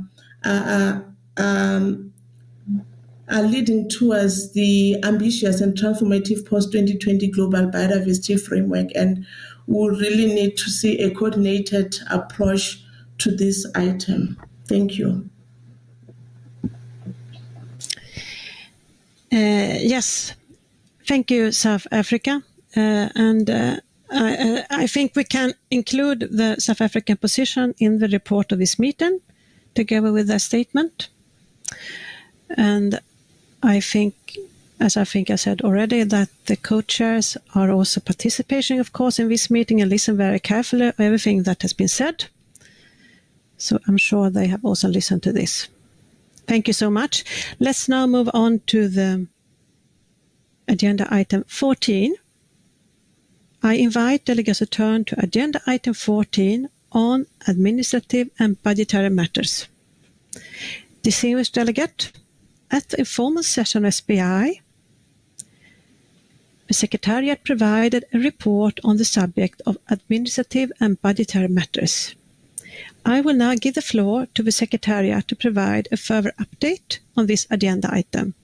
Secretariat, you have the floor.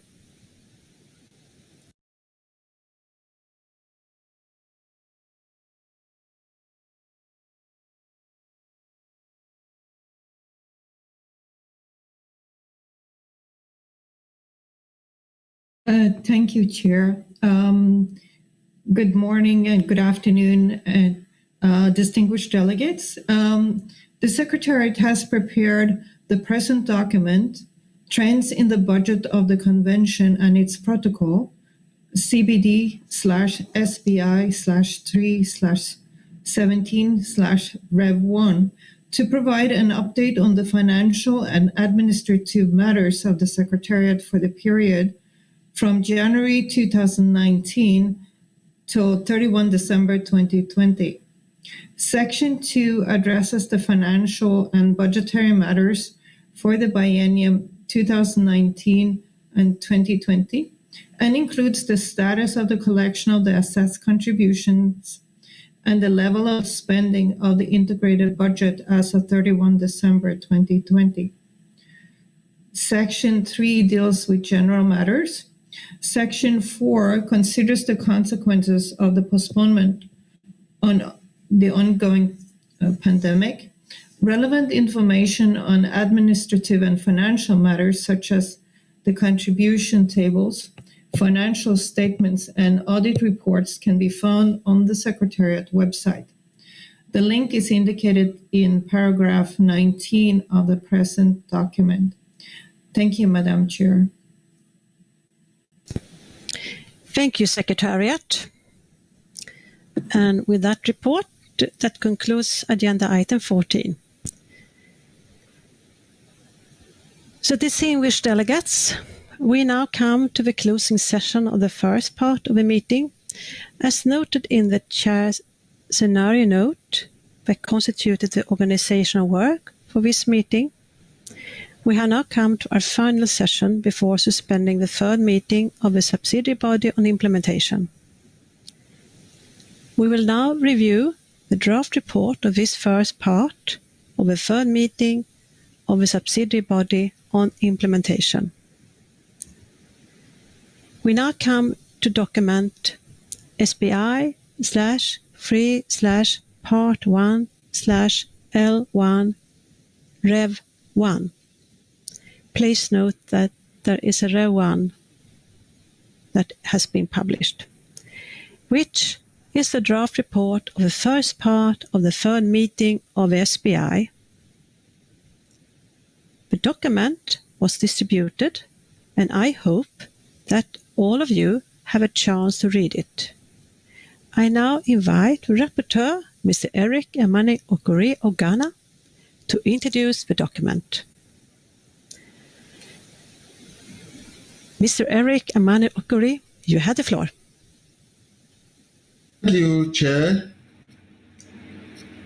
Let me begin by reminding delegates how the report for this meeting has been handled differently from other sessions of the SBI. As this is our final plenary meeting, we will seek to approve the report for this first part of the meeting. With the assistance of the Secretariat, I have prepared the report. The report is basically procedural, noting the opening of the meeting, the agenda items addressed, and the suspension of the meeting. The report also notes the parties and observers that have made interventions as the usual practice. In this report, Madam Chair, we have also noted the status of documents prepared, indicating any CRPs that may have been approved. It will also note that the final outcomes, that is, the consideration of the L documents, will be deferred to a later resumed session to be held in person. The report also knows any procedural requests to the Secretariat for intersessional work within the framework of the existing mandates for the preparation of the Working Group 2023 and the COPMOP. I have examined the report and I find it to be accurate. I am submitting it for approval with the understanding that today's proceedings and approved changes will be incorporated in the final report. Thank you, Madam Chair. Thank you, Eric. Thank you so much. Owing to a suspension of the meeting, as mentioned by the rapporteur,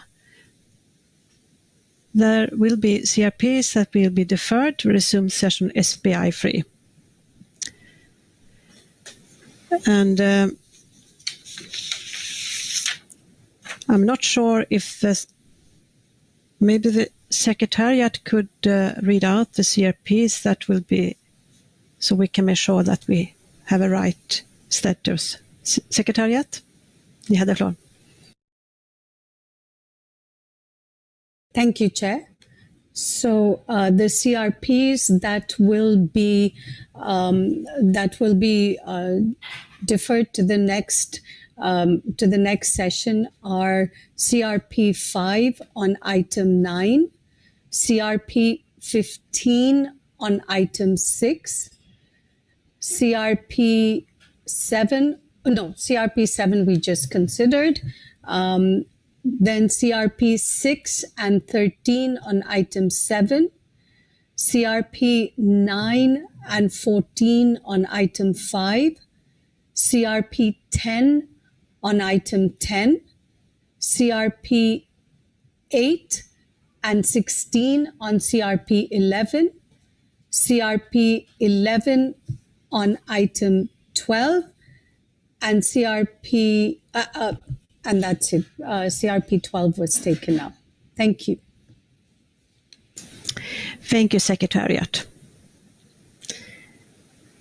And I would also like to bring to your attention, I will bring to the attention of the co-chairs of the working group on the post-2020 Global Biodiversity Framework, the proceedings of our meeting, the documents prepared, and the statements made, so that they can take this into account as appropriate as they prepare the first draft of a framework ahead of a third meeting of the working group in August. This will include a report prepared by the co-chairs of the contact group on item 6. Of course, all of this will also be available on the website for all parties and observers participating in the working group. This statement I just made, and those made today and in our recent sessions with regard to intersessional work, will be reflected in the report as it is completed to reflect the proceedings of the last 3 days. I would like to bring to your attention that the revised version of the report was uploaded last night, and some of you may have not had a chance to read it, the new version, which now incorporate the proceedings from the last 2 days. With the help of a secretariat, I will keep track of both versions and ensure that any comments are addressed in the appropriate place. So I will now go to the report, the draft report, and I work with the revised version. And I start with the first introductory part. I assume that there are no comments on para 1. I see no comments. Approval of parties is so agreed. And para 2 will of course be completed, as you understand.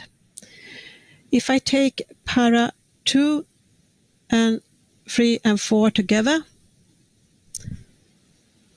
agreeable parties is so agreed.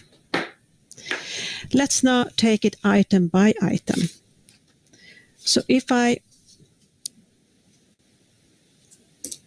assume that the paras under item 1, that is 5 to 9,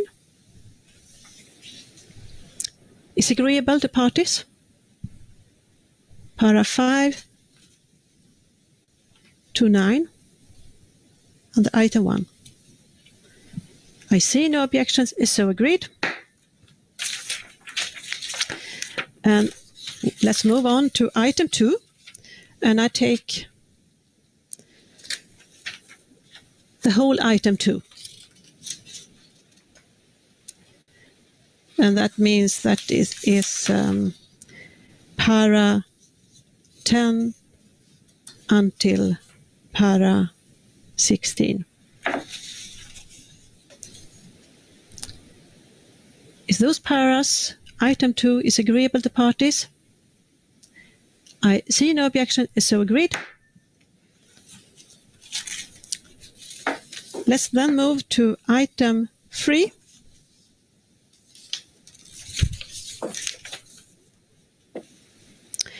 And that is para 17 until para 31. And you can see in the revised versions that it has been, more text have been added here to reflect what's happened during this agenda item. Could para 17 until para 31, the whole item 3, I assume that is agreeable to parties? UK, you have the floor. Thank you, Madam Chair. Thank you, Madam. Just a very small amendment here from the UK in paragraph 28 is that the reference here to the United Kingdom should be changed to the United Kingdom of Great Britain and Northern Ireland. I think that's the usual practice, but thank you very much. Thank you, UK. I think that could be agreeable to all parties, so we just add that to be correct. Thank you. And with that amendment, I see no objection, so item 3 is agreed.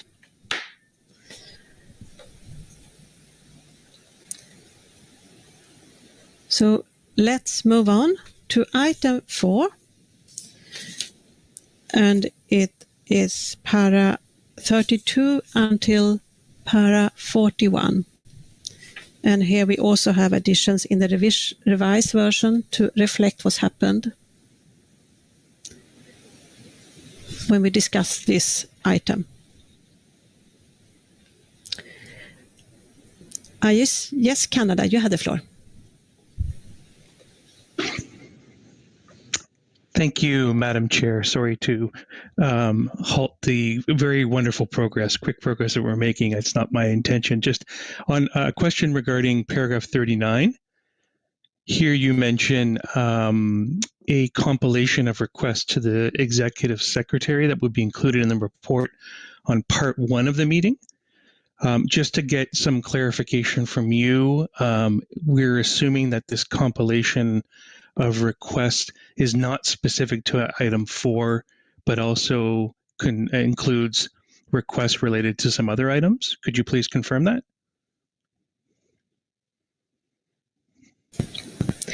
Thank you. Thank you, Canada. Before I come back, I just would like to say, just a comment to UK that we will change the name UK in all places where it's not correct reflected. Sorry. Now I come back to Canada. And referring to para 39.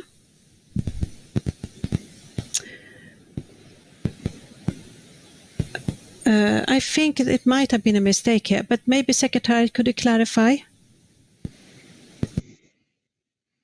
Because I think I mentioned also on this para today, but maybe the Secretary can clarify.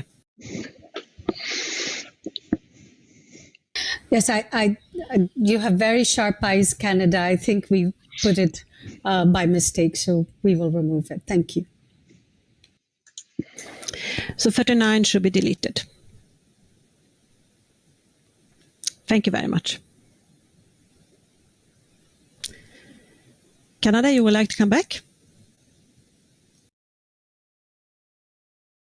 Thank you, Madam Chair. Sorry, we were not necessarily suggesting for it to be deleted. We actually thought that I think like others have expressed under the various agenda items during this meeting.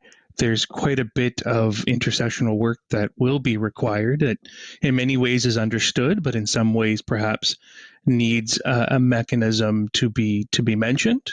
And so if we delete the reference here to a compilation of requests, we just like to get some guidance on how that mechanism will work, or what mechanism will exist at all. Just to give a heads up on some subsequent items that are coming up, we had made some specific requests that we haven't been able to elaborate on because CRPs haven't been addressed, and we think they're very time sensitive. And so we're just trying to figure out what the mechanism will be for that going forward. Thank you. Yes, Canada. Well, as you may recall, today when we handled the CRP 7, I think it was, on the guidance of financial mechanisms, I made a long statement regarding intersessional work, and that will be reflected in the report. That was my plan to, when it was relevant, I would make this statement, and then it will then be reflected in the report. That was what was planned. But so this was a mistake, this para 39. I hope that clarifies. Thank you. Canada, is that clarifying? Yeah, okay. UK, European Union. Sorry, you had the floor.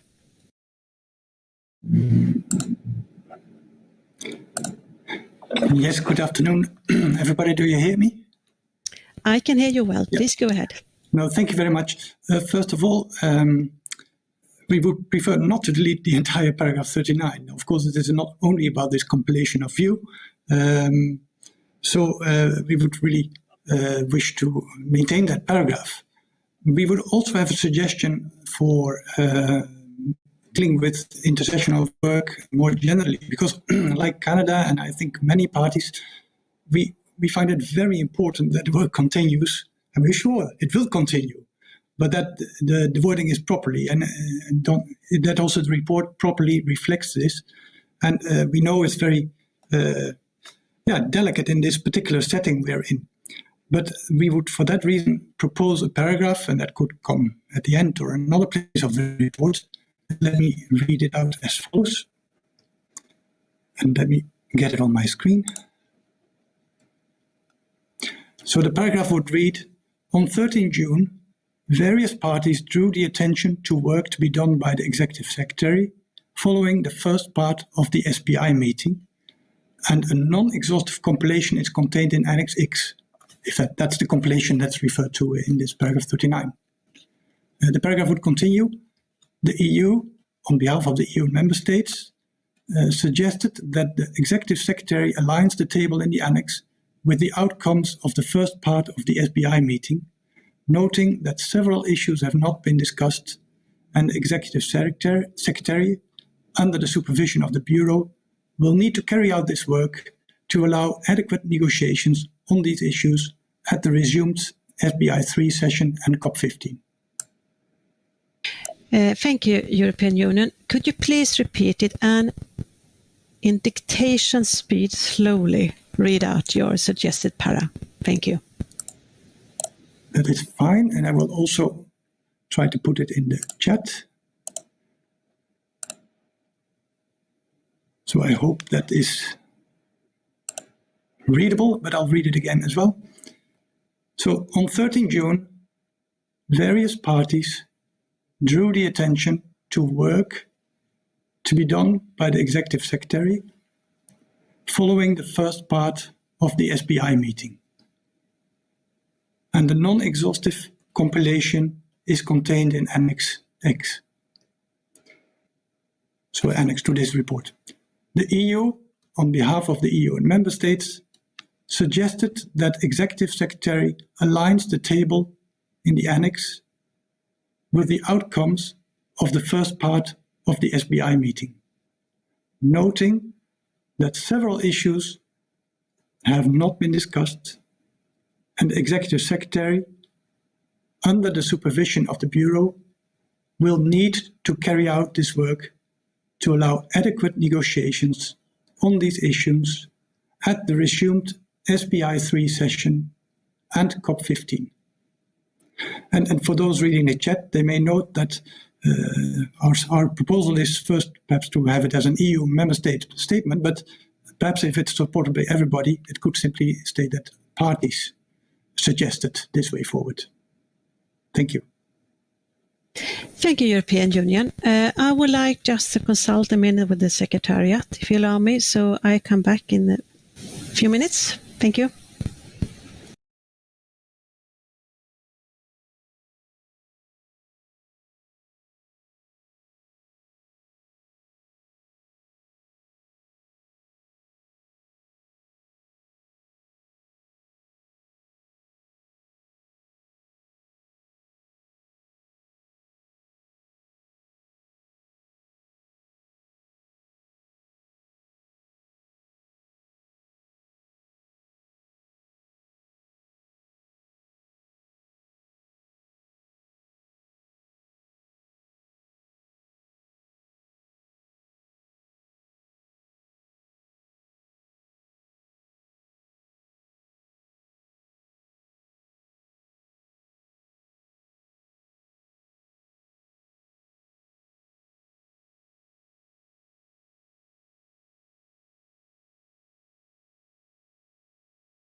Dear colleagues, welcome back. Yes, first, I think that para 39 needs, as you may recall, when we had talked about agenda item 4 yesterday, I had a general statement on the intersessional work. So para 39 should reflect what I said yesterday. What I suggest is that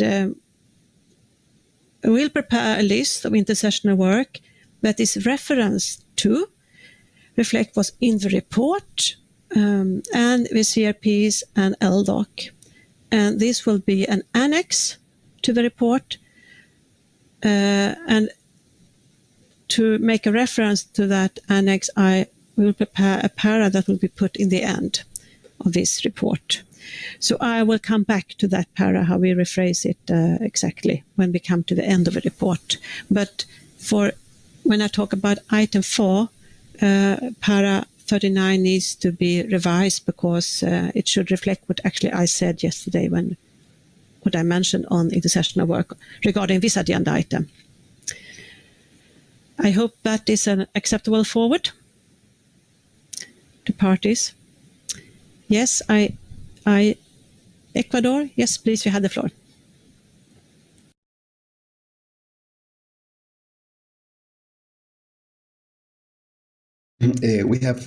Can you hear me? I can hear you. Please go ahead. Thank you so much. We have no problem with the way forward that you suggested. Nevertheless, we have some suggestion of addition at the end of para 31. I don't know if I should read it right now or when you show us the final version of it. I can just read it out right now for your consideration and other colleagues, of course. And one will be on those lines at the end of para 31 to add something that says various parties also raised their concerns with the disadvantages of virtual negotiations for developing countries. And in that regard, they express their solidarity with the position of the African group. And then in the same paragraph, in a final sentence or phrase that could say, some parties also express their concern about overlapping with other ongoing negotiation processes and requested to avoid this in the future. Those two very, very clear points, I think, were raised and supported by different by some parties and should also be reflected from my point of view in the report. Thank you. Thank you, Ecuador. And this will be at the end of item 3, as I understand it. Sure. Yeah. As a new para 32. It could be at the end of the same 31 bis, maybe. Yeah. Okay. Could you just repeat once again your proposal so Secretary to capture it? Sure. One will be various parties also raise their concerns with the disadvantages of virtual negotiations for developing countries.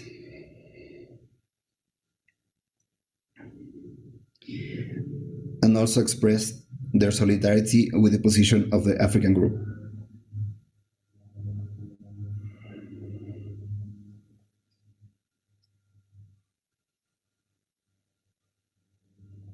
And then a separate point will be some parties also express their concern about overlapping with other ongoing negotiation processes. And I could say other virtual negotiation processes, ongoing virtual negotiation processes, and requested to avoid this situation in the future.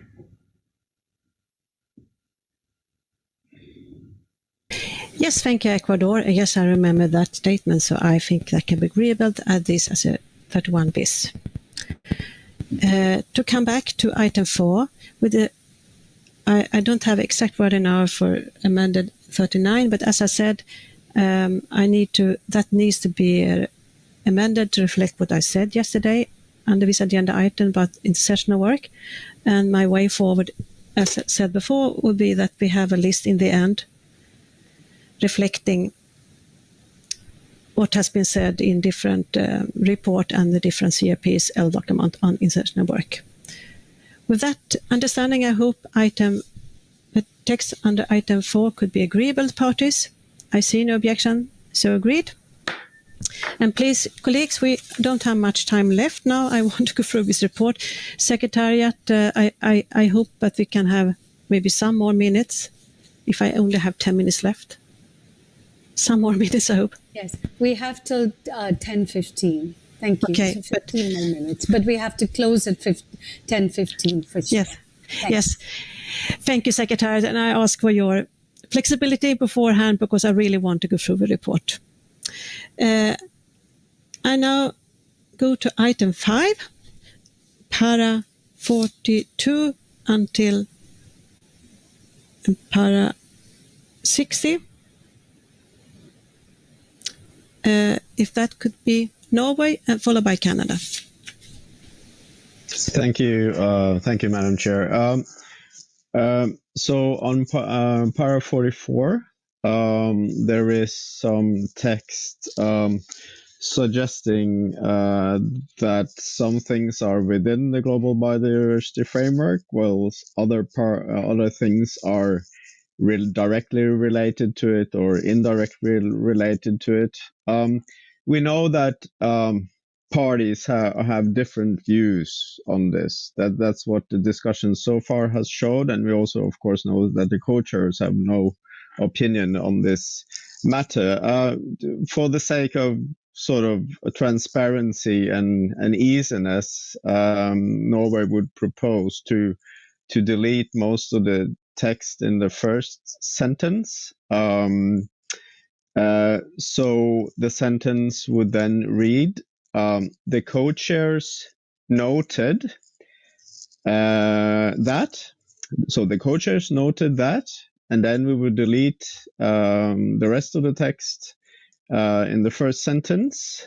So it would read, the co-chairs noted that the rationale was to create a framework for all, and then it goes. Did you get that, Madam Chair? Yes, thank you, Norway. But I think this text actually just reflects what the co-chair said. Yes, of course, we know that that might be true, but we also know that the co-chairs clearly doesn't have an opinion on this. This is a matter for negotiation between parties.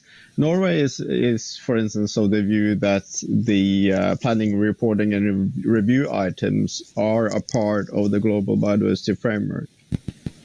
So for us, it's unacceptable as it stands, because that's not our position. So the question then is how we reflect that. We can also change the text, and then I would suggest to change the text so we would say such as planning, reporting, and review are a part of the framework, but then you would have to delete the words very closely related to the framework, because that's not our position. So it's for the sake of transparency and easiness that I suggest to just delete that text, not to spend too much time on this issue right now, because we only have a few minutes left. Thank you, Madam Chair.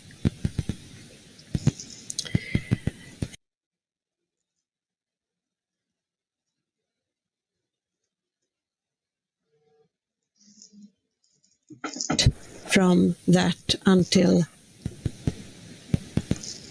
the framework. That's correct. I didn't hear you, Madam Chair. I think you were muted. So sorry. No, I just make. Okay, as I said, I think we cannot negotiate what the co-chair said. I think you understand that. But if you want to delete a text, I understood you want to delete the text from some agenda items and then until. Yes. Until. So it would read, the co-chairs noted that the rationale was to create a framework for all, through the use of generic language, and so we agree. Yeah, just because, This is just for simplicity, basically, and we know that parties have different views on this issue. Thank you, Madam Chair.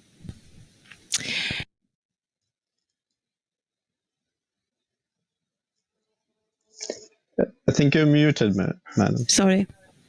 Are there any objections for the proposal of Norway? Canada and EU, have you raised? Okay, Canada, you have the floor. Yes, thank you, Madam Chair. It's not on this item. It's on something else related to this section. So if you want to come back to me after, until you resolve this, that's fine. Okay, let's do it like this. If ever hands can be lowered, and I will just take this issue about Norway first. Are there any objections to the proposal just made by Norway?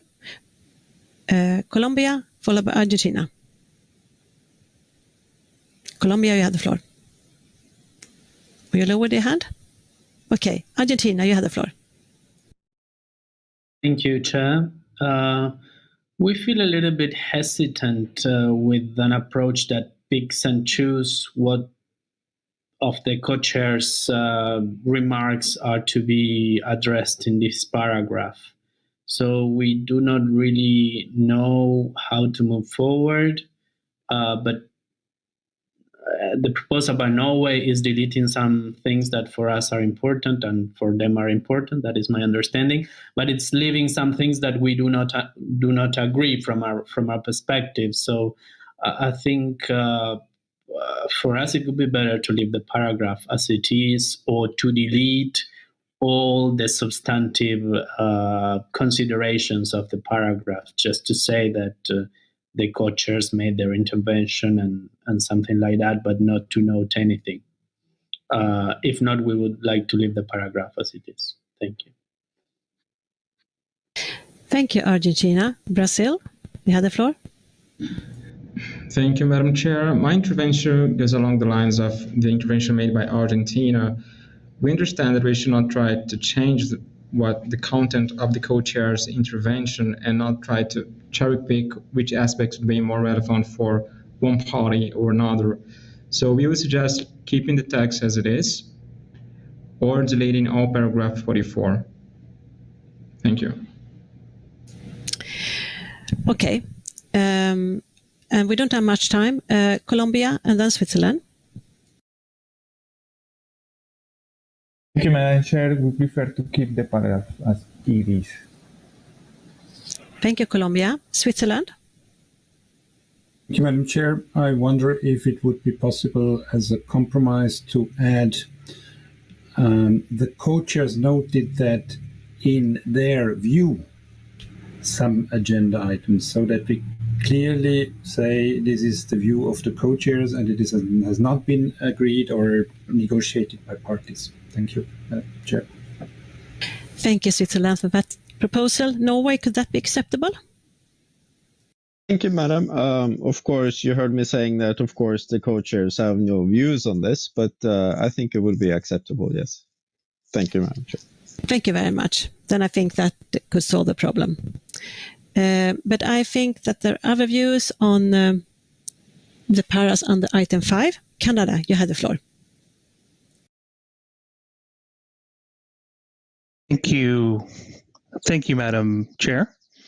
And I know you don't have a lot of time, and so I'm trying to figure out a way quickly on this to note that under section 1, so starting with paragraph 57, we in the informal plenary and also in the formal plenary in our written comments have consistently asked, and I don't think we've been alone on this, we've asked for further discussions on the updated revised gender plan of action. We note that we haven't dealt with that CRP, and we think that there is intercessional work that's needed. In a similar manner, we've had comments on the knowledge management, on the communication strategy for the post-2020 Global Biodiversity Framework, which is also referenced there. We think intercessional work is needed on both of those. And rather than, we have text that could be proposed, but given the limited time that we have, perhaps we could just suggest that you include those two elements in your list of your annex list that you will be referring to at the end of this meeting report. Thank you. Thank you, Canada. Well, I think regarding your suggestion about the gender plan, I think there is a footnote now in the CRP reflecting that, so that it will be taken care of. I don't think we have time to have a discussion on intersessional work that is not been dealt with. So, Portugal, you have the floor. Thank you, Madam Chair. I'm speaking on behalf of European Union and its member states, and we have a brief statement in the scope of paragraph 59 and 60, and it's related with the Cartagena Protocol and the implementation plan and the capacity building action plan. So the European Union and its member states stated in their opening remarks that are strongly in favor of separating the implementation plan and the capacity building action plan for the Cartagena Protocol. Please, the European Union, in a little slow down. Yes, sorry for that. I'm trying to use the best way possible the time. So in two standalone documents, and that the two plans should be directed to individual decisions and the respective agenda items at COP 10. The contact group discussed a non-paper based on this request. Unfortunately, due to the limited time for preparation of delegates and for discussion during the contact group, it was not possible to discuss the newly prepared document for capacity building, especially the indicators proposed in a detailed manner. Therefore, the European Union and its member states request the Executive Secretariat to prepare a document for capacity building for peer review to facilitate further discussion on the indicators during the intersessional period, intending to be developed prior to the in-person meeting of SBI-3. And based on this, we have a proposal of text of a short paragraph to be included in the report. That is, request the Executive Secretariat to organize a peer review of the capacity building plan, action plan, to facilitate further discussion on the indicators prior to the in-person meeting of SBI-3. We can include this short paragraph in the chat if preferred. And we have only a minor editorial suggestion in paragraph 49, since it is said Portugal, and I think it's not mentioned correctly on behalf of the European Union and its member states, just to a minor editorial correction. Thank you, Madam Chair. Thank you, Portugal, on behalf of EU and member states. And regarding your first statement, of course, it can be reflected in the report. But your request, as you know, we cannot take final decision at this meeting. We cannot have a para requesting a secretary to do new work. I'm sorry about that, but it's not possible since we will not take final decisions this meeting. But your first statement, of course, can be reflected in the report. And of course, we make sure that we can finalize that is correct written. We just have now 10 minutes left for the report, so I have to be brief now.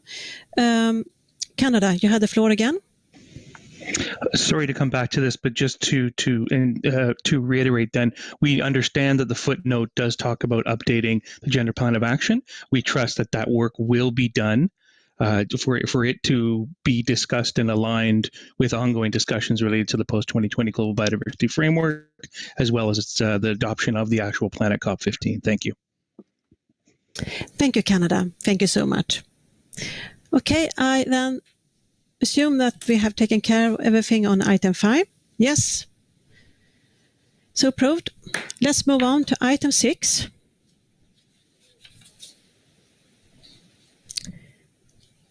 I see no objections on the paras under item 6. No objection is so approved. I move on to item 7. Capacity building, para 73 until 91. And Canada, you have the floor. Thank you, Madam Chair. Sorry to come in again in a very similar manner. We unfortunately haven't had a chance to have a discussion about the important topic of knowledge management and the clearinghouse mechanism. We've noted and we've stressed in our plenary interventions and both the formal and the informal meetings of the need for knowledge management to also incorporate the topic of traditional knowledge, and we note that IPLCs hadn't been given an opportunity to express their views on this. We had suggested that there be some intercessional work, i.e. perhaps an invitation for IPLCs to comment. We understand that it might be too late at this stage to insert something in your annexed list, but we would like to note, even if it is orally, that we think that that would be a quick thing that could be done in order to ensure that our important partners in Indigenous peoples and local communities' views are taken into account when dealing with knowledge management. Thank you. Thank you, Canada. And this way is that you can have a statement, of course, reflected in the report. But as said, we cannot negotiate the list as such. It will just reflect what is said in CRPs and L document. Thank you so much. Portugal, you have the floor. Thank you, Madam Chair. Well, again on this, Portugal, on behalf of the European Union and its member states, made a statement stressing inter alia the good progress made, the importance of giving the relevant input to the co-chairs of the open-ended working group for the post-2020 Global Biodiversity Framework and their commitment to continue the work. So this is our statement. Thank you. And I will put it on the chat also. Yes, please put in your chat so it can be reflected in the report. I see no more comments, no objections 7, so we can move on then to agenda item 8.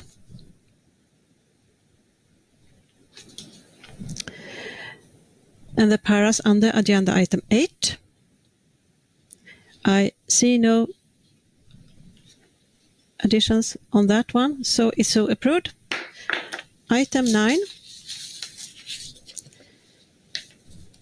Item 9, I first see European Union. Thank you very much, Madam Chair.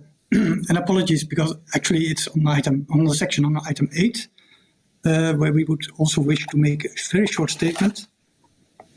And let me get it on my screen.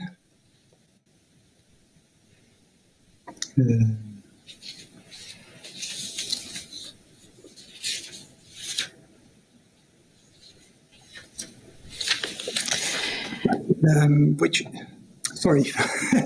Yes, we don't have much time, so please. Okay. Give me 1 second if you could come back on it after item 9. Okay, I'll go back. Okay, I come back to you. Item 9, Canada, you have the floor. Thank you, Madam Chair, and sorry to come in again. This to us is a very important point. We understand the time restrictions, and perhaps we could just make this statement. We think it was very clear from our from plenary discussions and from contact group work on this item that there is a real diversity of views on this item.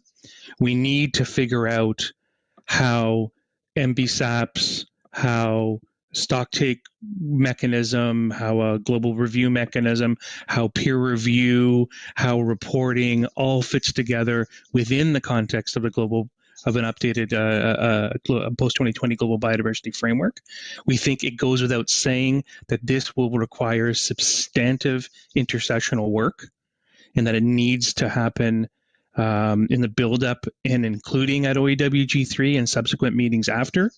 We would assume that this would be front and center of everyone's attention going forward. We note that if there is any other intercessional work that's happening, that should probably be set aside and focus really be placed on this one.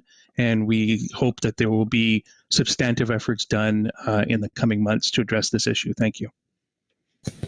Thank you, Canada. I note your statement. European Union, you want to come back on 8?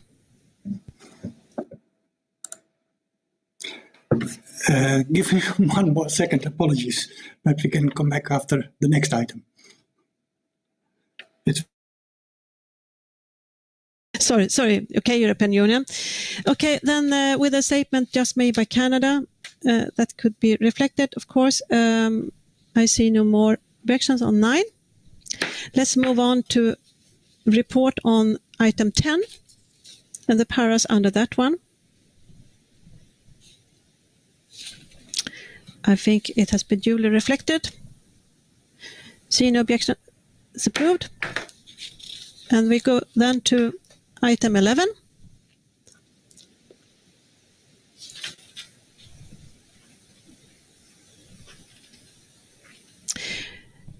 And I think everything is reflected here. This is a procedure report, as you know. I see no objection, that's approved. And then we do have, now we come to what happened today, item 12. And of course, this needs, of course, to be completed, what has happened today. It will be done after the meeting.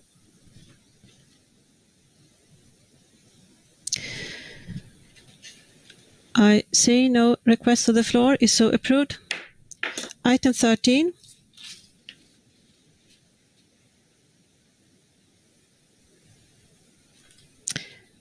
South Africa, you have the floor.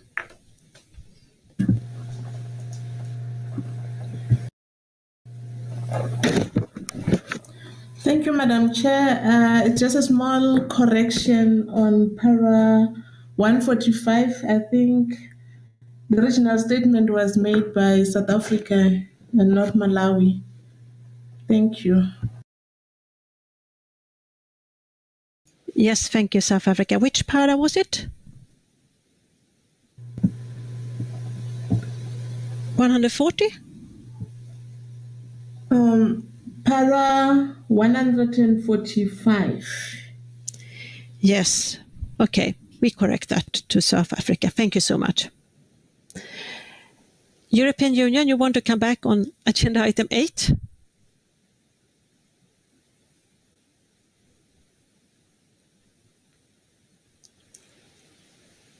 Yes. Yes, go ahead. Yes, thank you, Madam Chair, and apologies for the confusion and thank you for your patience. For item 8, we would like the EU and the member states would like to stress the importance of this issue for the development and implementation of the Global Biodiversity Framework, as was mentioned in several statements during the first reading of this agenda item. We therefore ask you to reflect it in your report to the Open-Ended Working Group co-chairs, so this can really be duly taken into account in the development of the first draft of the Global Biodiversity Framework. Thank you. Thank you, European Union. And your statement will be reflected. Okay, we were just at item 13. We just made a correction there. European Union, you want the floor again? Actually, my intervention was on item 12, and it's a very small thing. It's an editorial thing, so I don't know if we can still go back to that. Okay. Apologies, you were too fast with me today. So it's on just when you on para 137 just refers to the European Union on behalf of its member states, because it was actually the European Union to make the intervention.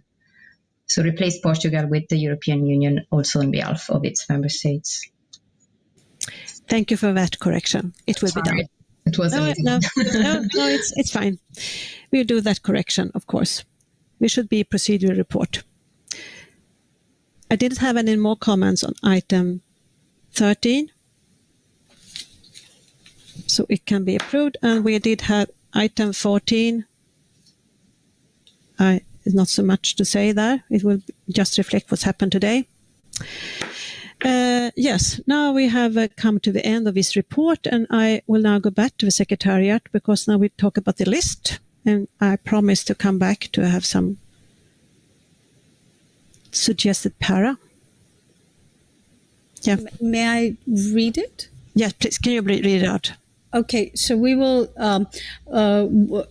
reflect in the report that a list of intersessional work arising from this report and the outcomes of the meeting is provided in Annex 1. I hope that will be okay. Thank you, Secretariat. I hope that can be okay. Argentina, you want the floor? Thank you, Chair. Just wanted to ask some clarification.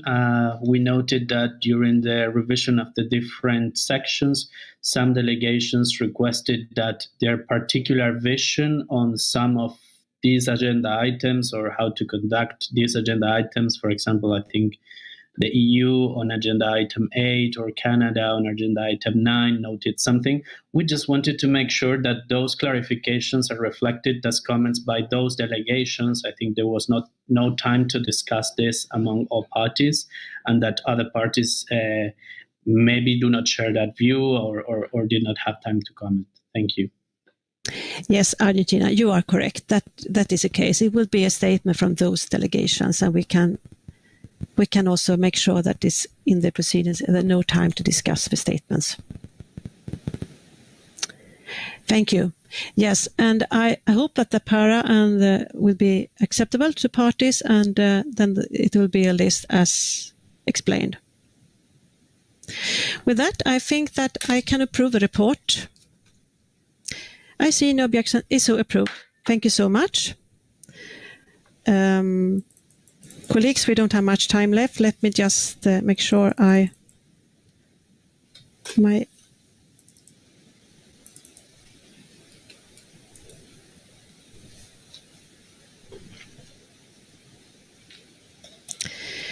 will now come to the closing of this meeting. And yes. Sorry, I have to ask the Secretary, do we have any time at all for final statements? No, we have to close it literally right now because our interpretation ends at the end of 10:15. Okay, thank you so much, Secretary. Well, colleagues, there is no time for closing remarks, I know. I just would like to say that it's been a privilege for me to serve as your chair during these meetings. I really appreciate all work done. I want to thank all of you, of course, especially the Secretariat, all people, interpreters, report writers, all facilitators of the platform. And, well, just thank you so much. I hope you will have some time to rest. I know that you have worked so hard. With that, I just have one more thing to do. I have to suspend this meeting until we meet again. And in Swedish, we normally say, på återseende. We'll meet again. Bye. My meeting is suspended.